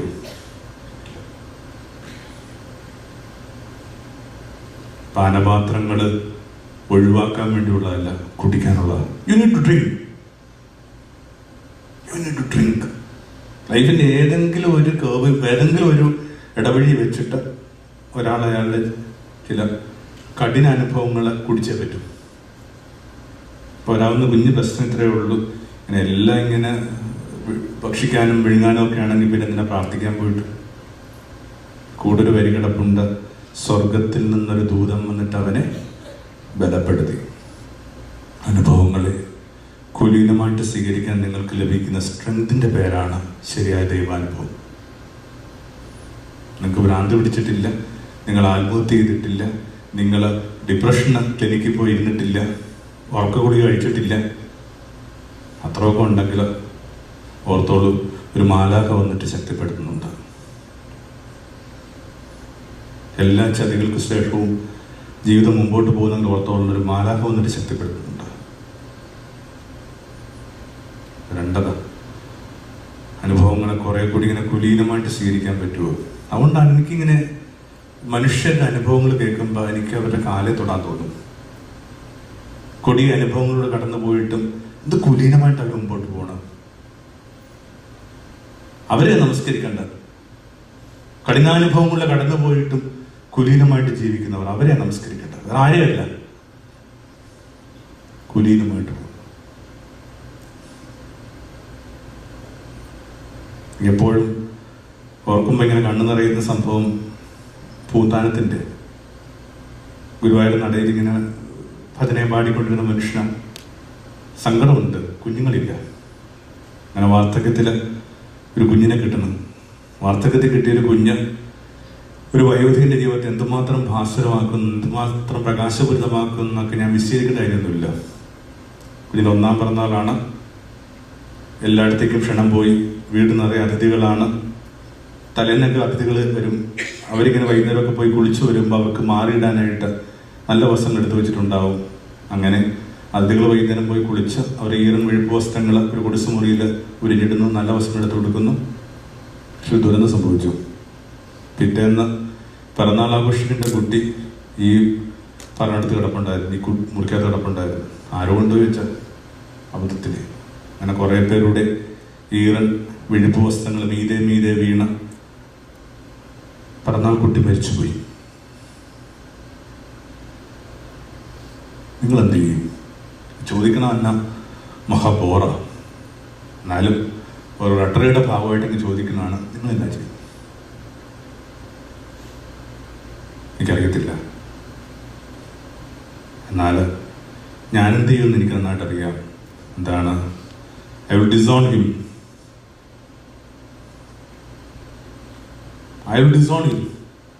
നമുക്ക് വേണ്ട ഒരാള് ഓരോരോ കാര്യങ്ങൾ കാണിച്ച് ഇങ്ങനെ സന്തോഷം തന്നിട്ട് കണ്ടതിനേക്കാൾ വേഗത്തിൽ നൂലെ കെട്ടി എടുത്ത് മാറ്റി ചങ്ങാതി നമുക്ക് വേണ്ട. ഇനി ഇതില്ല ഓടാൻ പറ്റും നോക്കട്ടെ. അങ്ങനെയൊക്കെ ആയിരിക്കും മിക്കവാറും ഞാൻ തീരുമാനിക്കാൻ പോവുക. നാവിക്കുരിശ്വരത്തിൽ തന്നെ ഞാനിത് പറയണത്. എന്നാൽ പൂന്താനം ചെയ്യുന്നതാണെന്ന് ചെറിയ പ്രായത്തിലൊക്കെ പഠിച്ചിട്ടുണ്ടാവും. പിറ്റേന്നും നട തുറക്കുമ്പോൾ ഇങ്ങനെ ഈ മനുഷ്യൻ നിൽപ്പുണ്ട്. വീട് നിറയെ അരങ്ങ്, കലവറക്കാർ, അരങ്ങ്, ഒരു നിലവിളക്ക്, അതിനു മുമ്പിൽ കൊച്ചു വെള്ളത്തുണി പുതച്ചൊരു കുഞ്ഞ് കിടക്കുന്ന ദിവസം. അന്ന് അയാൾ ആ നടയിൽ നിന്ന് പാടിയ പാട്ട് ഇങ്ങനെയായിരുന്നു: ഉണ്ണിക്കണ്ണൻ മനസ്സിൽ കളിക്കുമ്പോൾ മെരുമ്പോൾ എനിക്ക് ഉണ്ണികൾ എന്തിനാണ് വേറെ, ചങ്കയിൽ കിടന്ന് കളിക്കുന്നത് ഭഗവാൻ തന്നെ. അതിനിടയിൽ ഇപ്പൊ സ്വന്തം കുഞ്ഞെന്നൊക്കെ പറയണത് കഥയില്ല. അതിൻ്റെ ക്രിസ്ത്യൻ വേർഷനാണ്. തൻ്റെ കുഞ്ഞിൻ്റെ ഏകദേശം പ്രായമുള്ളൊരു ചെറിയ മകനെയും വിളിച്ചുകൊണ്ട് ഭാര്യ പറമ്പിലിത്തിരി പണിയിപ്പിക്കാൻ വേണ്ടി കൊണ്ടുവരുമ്പോൾ തൻ്റെ ജാതകത്തിലൂടെ ആ കുഞ്ഞിനെ കണ്ടിട്ട് നമ്മുടെ ഒരു ഭക്തം പാടിയത് അല്ലേ? പാനപാത്രം കൈ കിട്ടിയ അപ്പോഴും ഞാൻ പാടും ഹല്ലേലൂയ. അതിൻ്റെ ക്രിസ്ത്യൻ വേർഷനാണ് ഉദാഹരണത്തിന്. ദുരന്ത മുഖങ്ങളിൽ തലയെടുപ്പോടുകൂടി നിൽക്കണം മനുഷ്യർ. അതിനവരെ സഹായിക്കുന്നതിൻ്റെ ചൈതന്യത്തിൻ്റെ പേരാണ് എന്താ? മാലാഹ. ഒരു മാലാഹ വന്നിട്ട് അവരെ ശക്തിപ്പെടുത്തി. അതൊരു മനുഷ്യനാവാം, വായിച്ചൊരു പുസ്തകമാവാം, നിങ്ങൾ അന്വേഷിച്ച് വന്നൊരു ചങ്ങാതിയാവാം, നിങ്ങൾക്ക് സമാശ്വാസമായിട്ട് വന്നൊരു പട്ടക്കാരനാവാം, ചിലപ്പോൾ നിങ്ങളുടെ കൊച്ചു മകളായിരിക്കാം. ഒരു വീടിനകത്ത് ഇങ്ങനെ ഡൈവേഴ്സ് നടന്നിരിക്കുക, 4 പെൺകുട്ടികളേ ഉള്ളൂ, അമ്മയ്ക്കൊന്നും കഴിക്കാൻ പറ്റത്തില്ല. ഈ 4 പെൺകുട്ടികൾ ഒരു ദോശയൊക്കെ ചുട്ടിട്ട് ഇങ്ങനെ 4ആയിട്ട് മുറിക്കും. എന്നിട്ട് പറയും, അമ്മ ആദ്യത്തെ ഈ കഷ്ണം റീനയ്ക്ക്, മൂത്ത മോളുടെ പേരാണ്, 2ാമത്തെ കഷ്ണം ഷിനിക്ക്, 3ാമത്തെ കഷ്ണം ഞങ്ങൾക്ക് വേണ്ടി അമ്മ ജീവിച്ചേ പറ്റും. ആ പെൺകുട്ടികളുടെ പേരാണ് മാലാഖമാര്.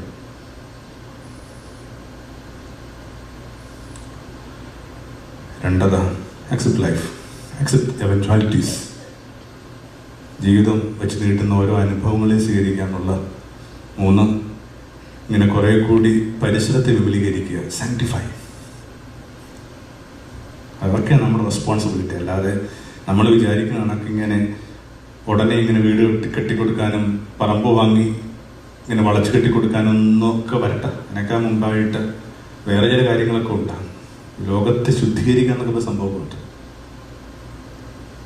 നമ്മുടെ പ്രസൻസിൽ മനുഷ്യർക്ക് ഈ നിഷ്കളങ്കതയോടൊക്കെ സ്നേഹം തോന്നണം. അങ്ങനെ നിർമ്മല ജനതയെ സൃഷ്ടിക്കാൻ വേണ്ടിയാണ് ഈ ക്രിസ്ത്യാനിറ്റി രൂപപ്പെട്ടെന്നൊരു ഓർത്താന്നല്ല. നിർമ്മല ജനത എവിടെ പോയി? ആദ്യമേ ക്രൈസ്തവർ അതിൽ വിശ്വസിച്ചിരുന്നു. അതുകൊണ്ടാണ് അവർ തങ്ങളത്തിന് വിശേഷിച്ചിരുന്ന വാക്കാണ് എന്താ വാക്ക്? വിശുദ്ധർ. ഇങ്ങനെ വാക്കില്ലേ? Christians use to address themselves as saints. ആ വാക്ക് എവിടെ പോയി? ഒരു സഭ വേറൊരു സഭയെ ഇങ്ങനെ കത്തെഴുതുമ്പോൾ എങ്ങനെ തുടങ്ങുന്നൊക്കെ ഒന്ന് തപ്പിയെടുത്ത് വായിച്ചു നോക്കുക. ഇന്നടത്തെ വിശുദ്ധരെ അഭിവാദ്യം ചെയ്യുന്നു. ഇതൊക്കെ വായിച്ച് വലിയ പ്രചോദനം കിട്ടിയിട്ട് ഞാൻ ഇപ്പോഴും ഓർക്കുന്നുണ്ട്. ഞാൻ കണ്ണൂരിലൊരു കൺവെൻഷൻ ആരംഭിച്ച ആലപ്പുഴക്കാരനാണ്. എങ്ങനെയാണ് ആലപ്പുഴയിലെ വിശുദ്ധര് കണ്ണൂരിലെ വിശുദ്ധരെ അഭിവാദ്യം ചെയ്യുന്നു. ഈ ഉറങ്ങിയവർ പോലും ഞെട്ടി എണീറ്റ് ചിരിച്ചിട്ട് പിന്നെ ഉറങ്ങി. പിന്നെ ചിരിച്ചോണ്ട് ഉറങ്ങണം. അങ്ങനെ ഈ സെഷൻ എങ്ങനെയാണ് തുടങ്ങണമെന്നറിയാവോ? കാത്തലിക് ചർച്ചിലെ വിശുദ്ധർ മാർത്തോമാ സഭയിലെ വിശുദ്ധരെ അഭിവാദ്യം ചെയ്യുന്നു. ഇങ്ങനെയായിരുന്നു തുടങ്ങേണ്ടിയിരുന്നത്. പക്ഷെ ധൈര്യമില്ല അങ്ങോട്ടും ഇങ്ങോട്ടും. നമുക്ക് ആ വാക്കിന് തിരികെ പഠിക്കണ്ടേ? സെയിൻസ്.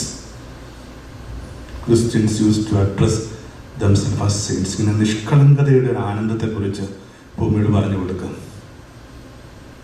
നിഷ്കളങ്കതയ്ക്ക് ഇനിയൊരു സ്പേസ് ഉണ്ടെന്നേ. അത് മക്കളോടൊക്കെ പറഞ്ഞു കൊടുക്കണം. ഇനിയൊരു സ്പേസ് ഉണ്ട്. ഒരു ചെറിയ പ്രായം തൊട്ടേ എനിക്ക് കത്തെഴുതിക്കൊണ്ടിരുന്നൊരു പെൺകുട്ടി ഉണ്ടായിരുന്നു. കഴിഞ്ഞ 30 വർഷം അവളുടെ കല്യാണമായിരുന്നു. ആ ചെറിയ പ്രായം തൊട്ട് അവളുടെ കല്യാണക്കുരുവേളെ അവൾ എഴുതി അവസാനിപ്പിക്കുന്നത് ഇങ്ങനെയാണ്: യേശുവിൻ്റെ സ്വന്തം. എന്നിട്ടാണ് പേര് ഒപ്പ്. അവളുടെ കല്യാണക്കുരു വരുന്നത് അങ്ങനെ തന്നെയാണ്, യേശുവിൻ്റെ സ്വന്തം. മലബാർ വെച്ച കല്യാണം. പള്ളി വെച്ച് ഞാൻ പറഞ്ഞു, എനിക്കൊരു കാര്യം ആളെ കുറിച്ച് പറയാണ്ട് കേട്ടോ. എന്താണത്? ഇന്ന പ്രായം തൊട്ട് ഇന്ന ദിവസം വരെ എനിക്ക് കത്തെഴുതിക്കൊണ്ടിരുന്ന മോളായത്. അന്ന് തൊട്ട് ഈ കല്യാണക്കുരു വരെ അവൾ ഇങ്ങനെയാണ് എഴുതി അവസാനിപ്പിക്കുന്നത്: യേശുവിൻ്റെ സ്വന്തം. നോക്കുമ്പോൾ ഗ്രാമീണ മനുഷ്യ ഇങ്ങനെ ആൾക്കാരെ കണ്ണൊക്കെ നിറഞ്ഞു വരുന്നുണ്ട്. അവൾ കല്യാണം കഴിക്കാൻ പോകുന്ന ചെറുപ്പക്കാരൻ പതുക്കെ ഇങ്ങനെ കണ്ണ് തുടങ്ങുന്നുണ്ട്.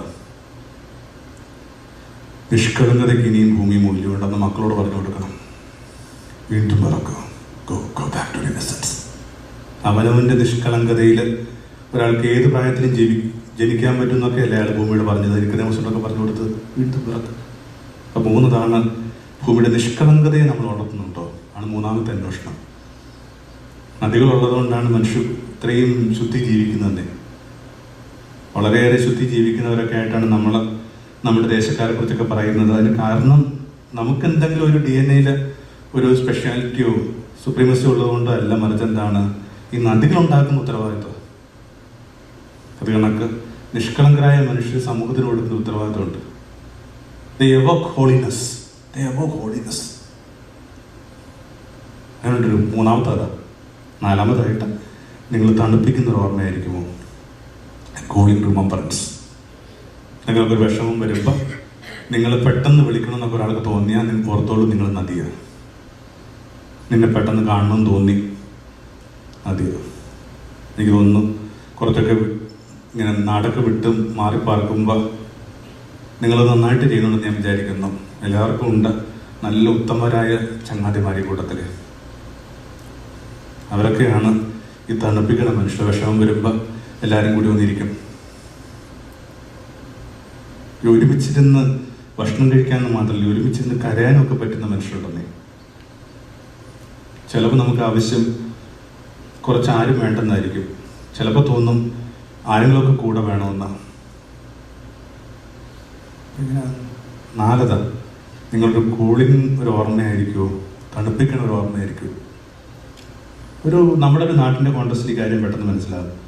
ഒരു 40 വയസ്സുള്ള കുറച്ച് സ്ട്രെസ്സൊക്കെ ഉള്ളൊരു വീട്ടമ്മ എടുക്കുക. അപ്പോൾ പറയാൻ പോകുന്ന സൊല്യൂഷൻ എന്തായിരിക്കും? നമുക്ക് ഒരൊറ്റ സൊല്യൂഷനേ ഉള്ളൂ. എന്താ? വീട്ടിൽ പോയി അമ്മയെ കണ്ടു വരട്ടെ. വേറെ എന്താ പറയാനുള്ളത്? ഒരിടത്തിങ്ങനെ ഒരു അമ്മ കൂലി പിടിച്ചിരിപ്പുണ്ട്. പതുക്കെ അടുത്ത് പോയിരിക്കുന്നു. അമ്മ അവർക്ക് വേണ്ടി എന്തെങ്കിലും ചൂടാക്കി കൊടുക്കുന്നു. ഒരു 3 മണിയൊക്കെ ആകുമ്പോൾ പറയുന്നു, അമ്മ പിള്ളേർ പള്ളിക്കൂടുന്ന വരാൻ സമയം, ഞാൻ പോയിക്കോട്ടെ. പക്ഷെ ഒരു കാര്യം ഉറപ്പാണ്, ഈ പോയ സ്ത്രീയെല്ലാം മടങ്ങി വരണം. ഇങ്ങനെ കമ്പിയിലൊക്കെ തൂങ്ങി തിരക്കിലിങ്ങനെ വരുമ്പോൾ ഉള്ളിലോട്ടിങ്ങനെ ആലിപ്പഴം കണക്ക് എന്തോന്ന് കിനിയുന്നുണ്ട്. കാരണം അവൾക്കറിയാവുന്ന പുഴയുടെ ഓരത്തുനിന്ന് അവൾ മടങ്ങി വരുന്നത്.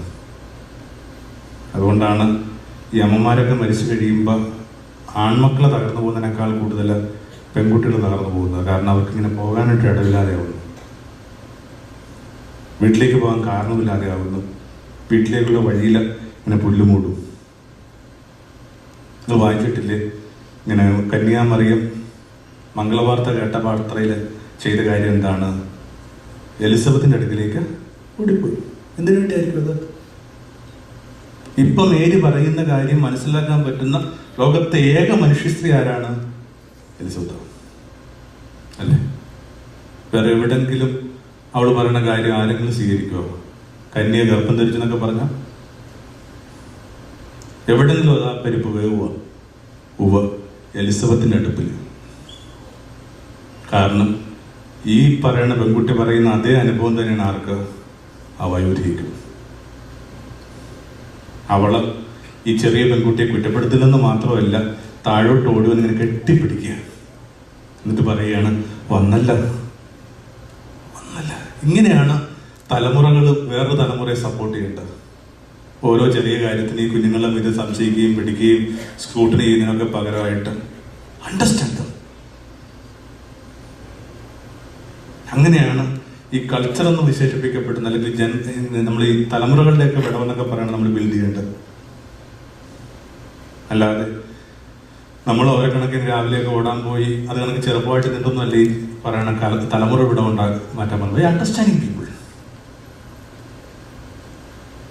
ഇപ്പൊ 4 5-ാമതായിട്ട് ഇങ്ങനെ നിങ്ങൾ എങ്ങോട്ടാണ് ഒഴുകണത്? Are you heading towards? ഇത്രയും എങ്കിലുമൊക്കെ ഓർക്കാനുള്ള ബാധ്യത എല്ലാവർക്കും ഇല്ലേ? എങ്ങോട്ടാണ് അവരെടുത്ത് പോകണം?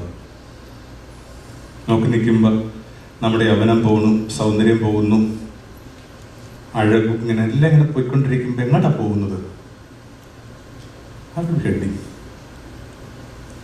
മനസ്സ് വിചാരിച്ചിടത്തുനിന്ന് ശരീരം ഇപ്പം എത്തണില്ല. എവിടേക്കാണ് ഓരോരുത്തർ ഒഴുകണത്? എല്ലാ പുഴയ്ക്കും അത് പതിക്കാൻ പോകുന്ന കടലിനെ കുറിച്ച് അറിയാം, എക്സെപ്റ്റ് ഈ പറഞ്ഞ ഹോമോസാപ്പിയൻ. ആ ജനുസിന് മാത്രം പിടുത്തമില്ല എങ്ങോട്ടാ പോകുന്നത്, എവിടേക്ക് ഓരോരുത്തർ ഒഴുകുന്നത്. ആകപ്പാട് ഒരു 30,000 ദിവസങ്ങളിലെ കേസ് കെട്ടാ ജീവിതം. 80-ന് 360 ഗുണിക്കുമ്പോൾ അത്രയും പോലും കിട്ടത്തില്ല കേട്ടാ. പിന്നെ ആദ്യമായിട്ട് കണ്ടൊരു സന്തോഷത്തിൽ കൂട്ടി പറയുന്നൊക്കെ ഉള്ളൂ. 30,000 റുപ്പീസുമായിട്ട് ഒരു അക്കൗണ്ട് ബുക്ക്, അതിൻ്റെ പേരാണ് എന്താ? ജീവിതം. അതിനകത്ത് 3 ദിവസം ഇവിടുത്തെ പോച്ചയൊക്കെ ഇട്ട് പോകും. അതൊക്കെ കുറക്കണ്ടേ? ഇതിനുശേഷം what will happen to B?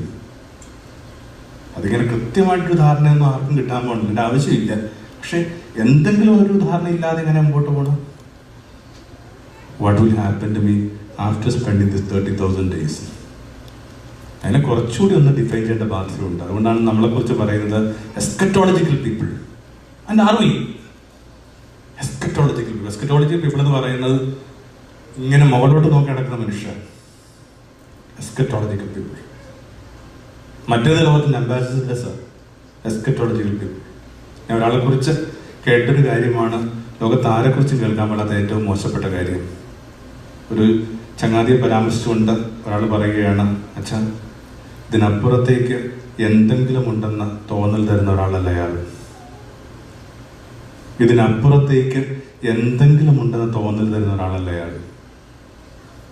ഇത്തിരി എഴുത്തിൻ്റെ മാൻ്റെ ഒക്കെ അസ്കിതകളുകൊണ്ട് പറയുന്നതല്ല. I was so shattered. ഇങ്ങനെ വിറയിൽ വരാൻ തുടങ്ങി. ഇങ്ങനെ ഒരു കൈയെ മറ്റു കൈ കൊണ്ട് പിടിച്ചിട്ട് ഇങ്ങനെ കൈ വിറച്ചോണ്ടിരിക്കുക. അത് ആ ചങ്ങാതി ഓർത്തിട്ടല്ല. അന്ന് തൊട്ട് ഞാൻ എൻ്റെ മനസ്സിനോട് ചോദിക്കുന്ന വളരെ ലളിതമായ ഒരു ചോദ്യമുണ്ട്, ബോബി, ഇതിനപ്പുറത്തേക്ക് എന്തെങ്കിലും ഉണ്ടെന്ന തോന്നൽ കൊടുക്കുന്ന ഒരാളാണോ നീ? അങ്ങനെ ആയിരുന്നെങ്കിൽ എന്തുമാത്രം കാര്യങ്ങൾ വിട്ടുകളയായിരുന്നു, എത്ര പേർക്ക് മാപ്പ് കൊടുക്കാമായിരുന്നു, എന്തുമാത്രം ജീവിതം വിശാലമായതിനെ. കുറച്ചുകൂടി തിടുക്കം നല്ലതാണ്. ഈ സിനിമയുടെ കാര്യം പറയുന്നതാണൊക്കെ, സിനിമയിലെ കളിയും ചിരിയും തമാശയും കുസൃതിയും കോമഡികളും ഒക്കെ എന്ത് ചെയ്യും, നൃത്തവും ഒക്കെ എവിടെ മാത്രമുള്ളതെന്നറിയാം? ഫസ്റ്റ് പാർട്ടി മാത്രമേ ഉള്ളൂ. ഇന്റർവെല്ലിന് ശേഷം ഇതൊക്കെ ആയിട്ട് ഇരുന്ന് കഴിഞ്ഞാൽ സിനിമ ഇങ്ങനെ 8 നില പൊട്ടിപ്പോകും. ചെറിയ മക്കള് വീഡിയോ ഒക്കെ വലിച്ചോണ്ട് പുറത്തേക്ക് പോയിട്ട് പറയും, മുടിഞ്ഞ ലാഗാണ് കേട്ടോ, കയറല്ലേ. അതുകൊണ്ട് ചെറിയ മക്കളൊക്കെ ഇപ്പം പുറത്തൊക്കെയാണ് കറങ്ങി വരുന്നുണ്ട്. അവരൊഴിച്ച് ബാക്കിയിരിക്കുന്ന എല്ലാവരും ഇന്റർവെൽ കഴിഞ്ഞാൽ കുറച്ചുകൂടി ഫാസ്റ്റ് ആകും. എവിടേക്കാണ് ഹെഡിങ് ഫോർവേഡ്? അപ്പം അതിൻ്റെ ഒരു 5 6-ാമതായിട്ട് നിങ്ങൾ ഭൂമിയുടെ ദാഹം ഉണർത്തുന്നുണ്ടോ, ദാഹം അനുഭവിക്കുന്നുണ്ടോ? ഈ മനുഷ്യൻ ദാഹം എന്നൊക്കെ പറയണത് വേദപുസ്തകത്തിൽ ഇങ്ങനെ ഒരു passionate desire for the Lord,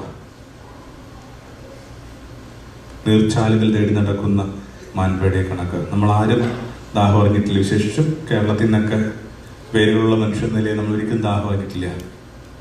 നമുക്ക് ദാഹിക്കുന്നുള്ള തോന്നലുണ്ടായപ്പോൾ തന്നെ ശമനം ഉണ്ടായിട്ടുണ്ട്. ഇത് മരുഭൂമിപ്പെട്ടവൻ്റെ ദാഹമാണ്. മരുഭൂമിപ്പെട്ടവൻ്റെ ദാഹം എന്താണെന്ന് അറിയണമെങ്കിൽ ഹാഗാറിൻ്റെ കഥയൊക്കെ ഒന്നുകൂടി വായിക്കണം. അത്രയും ദാഹമുണ്ട്. മരിക്കാൻ നേരത്തും അയാൾ പറഞ്ഞതല്ലേ, ഐ തേഴ്സ്റ്റ്. ആ വാക്കൊന്ന് മനസ്സിൽ കിടന്നോട്ടെ, ഐ തേഴ്സ്റ്റ്. അതിങ്ങനെ ശരീരത്തിൻ്റെ ദാഹമാണെന്നൊക്കെ ഓർത്തിട്ട് ഇങ്ങനെ നീർപ്പഞ്ഞൊക്കെ അയാൾക്ക് വേണ്ടി വെച്ച് നിർത്തിയപ്പോൾ ആൾ വേണ്ടെന്നാണ് പറഞ്ഞത്. അപ്പോൾ നീർപ്പഞ്ഞുകൾക്ക് ശമിപ്പിക്കാനാവാത്ത ഒരു ദാഹം, അതിനെ റിലേറ്റ് ചെയ്യുന്നിടത്ത് മാത്രമേ സ്പിരിച്വാലിറ്റി ഉള്ളൂ. നീർപ്പഞ്ഞുകൾക്ക് ശമിപ്പിക്കാനാവാത്ത ദാഹം,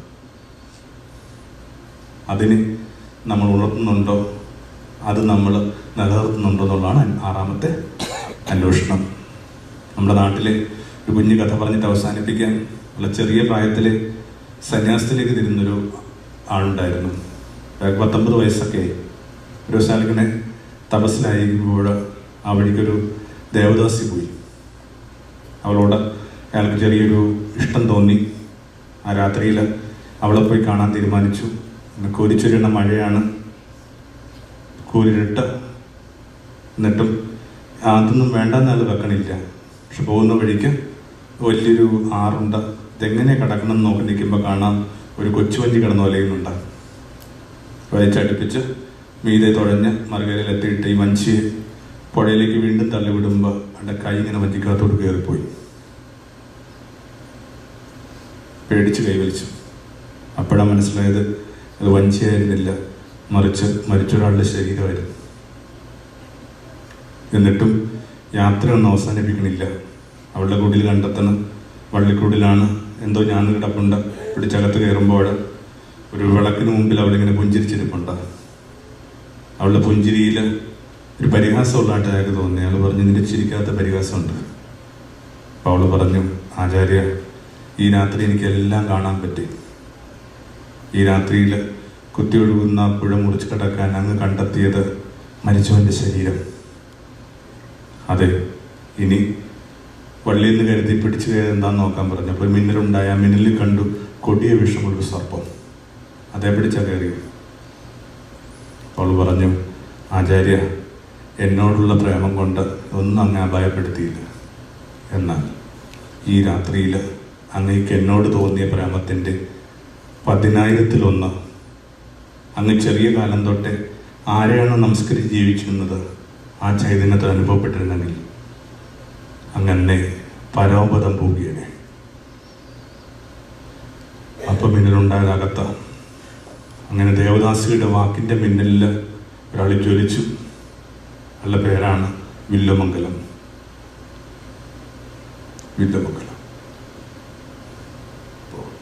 എന്നെ വല്ലാതെ ഇങ്ങനെ തകർത്തൊരു കഥയായത്.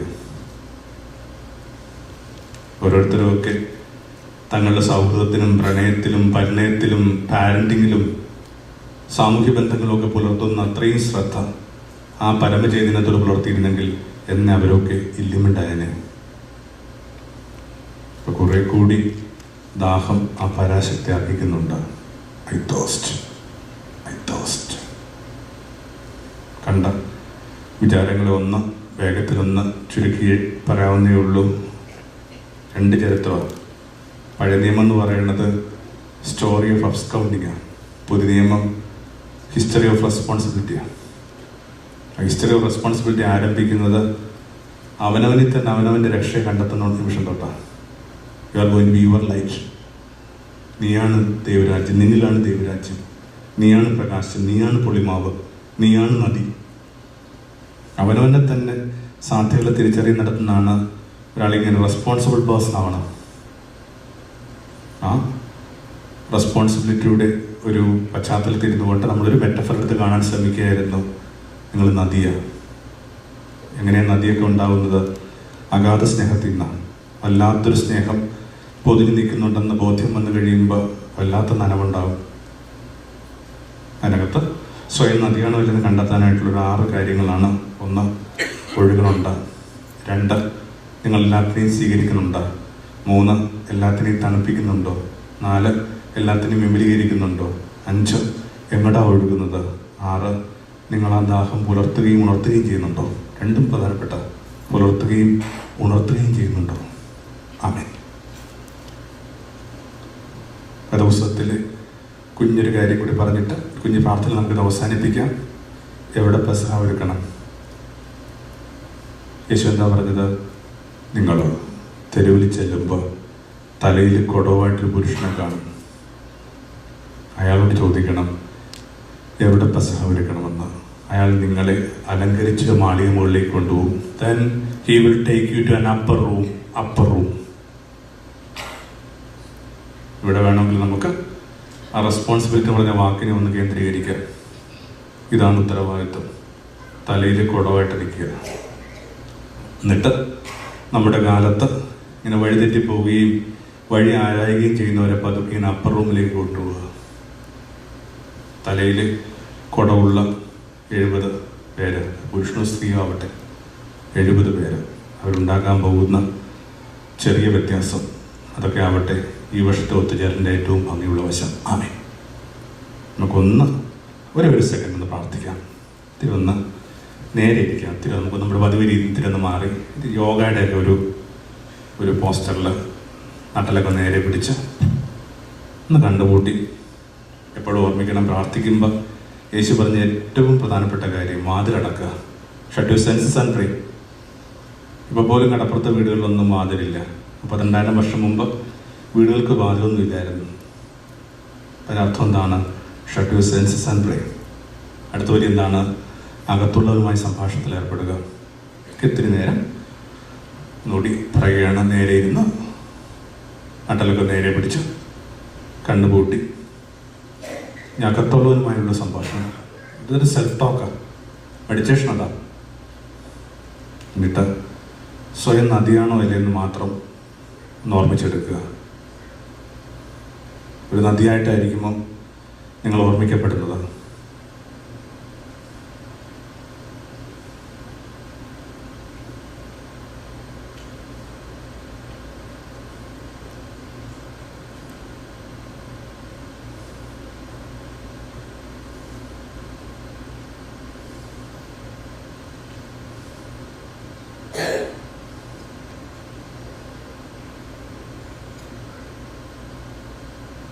ആറ് കാര്യങ്ങളൊന്ന് ചെക്ക് ചെയ്താൽ നല്ലതാണ്. Check your memory, check your brain. എന്തൊക്കെയായിരുന്നു 6 കാര്യങ്ങളെന്ന്?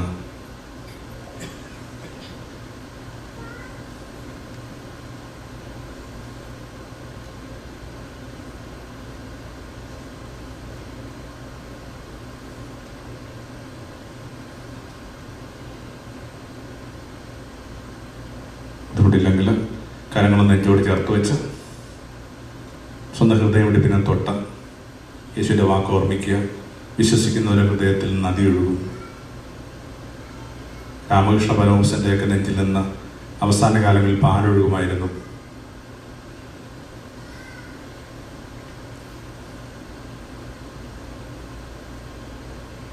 ഒരുമിച്ച് പ്രാർത്ഥന നമുക്ക് ചൊല്ലാം. ഒരുമിച്ച് പ്രാർത്ഥിക്കാം. കർത്താവായ യേശുവേ, ഒരുമിച്ച് കർത്താവായ യേശുവേ, ഞാൻ വിശ്വസിക്കുന്നു എൻ്റെ പ്രാണനിൽ നിന്നും നദി ഒഴുകണമേ. കർത്താവായ യേശുവേ, ഞാൻ വിശ്വസിക്കുന്നു എൻ്റെ പ്രാണനിൽ നിന്നും നദി ഒഴുകണമേ. ആമേൻ. നമുക്ക് 1 മിനിറ്റ് അടുത്തിരിക്കുന്നവരോട് പ്രാർത്ഥിക്കാം. വശങ്ങളിരിക്കുന്നവരെ കരങ്ങളും ചേർത്ത് പിടിക്കാം.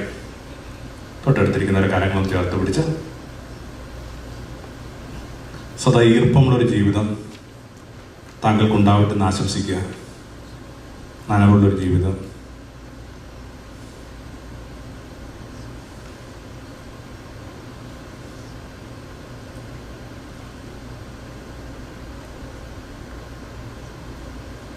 വെറുതെ ഒന്ന് കൈകോർത്ത് പിടിക്കുമ്പോൾ തന്നെ സംഭവിക്കുന്ന ഒഴുക്കിനെ കുറിച്ച് നമുക്ക് ബോധമുണ്ട്. People begin to flow.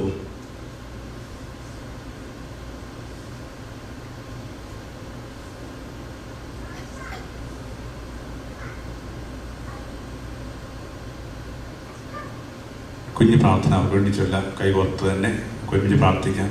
കർത്താവായ യേശുവേ, പകൽ മേഘമായും രാത്രി അഗ്നിയായും അവിടുത്തെ സ്നേഹം കൊണ്ട് ഇവരെ സദാ പൊതിയണമേ. പകൽ മേഘമായും രാത്രി അഗ്നിയായും അവിടുത്തെ സ്നേഹം കൊണ്ട് ഇവരെ സദാ പൊതിയണമേ. ആമേൻ. പ്രാർത്ഥിച്ച കൈകൾ നമുക്കൊന്ന് ഉയർത്തി ചുംബിക്കാം. കൈ ചുംബിക്കാം. കൈ ചുംബിച്ചു.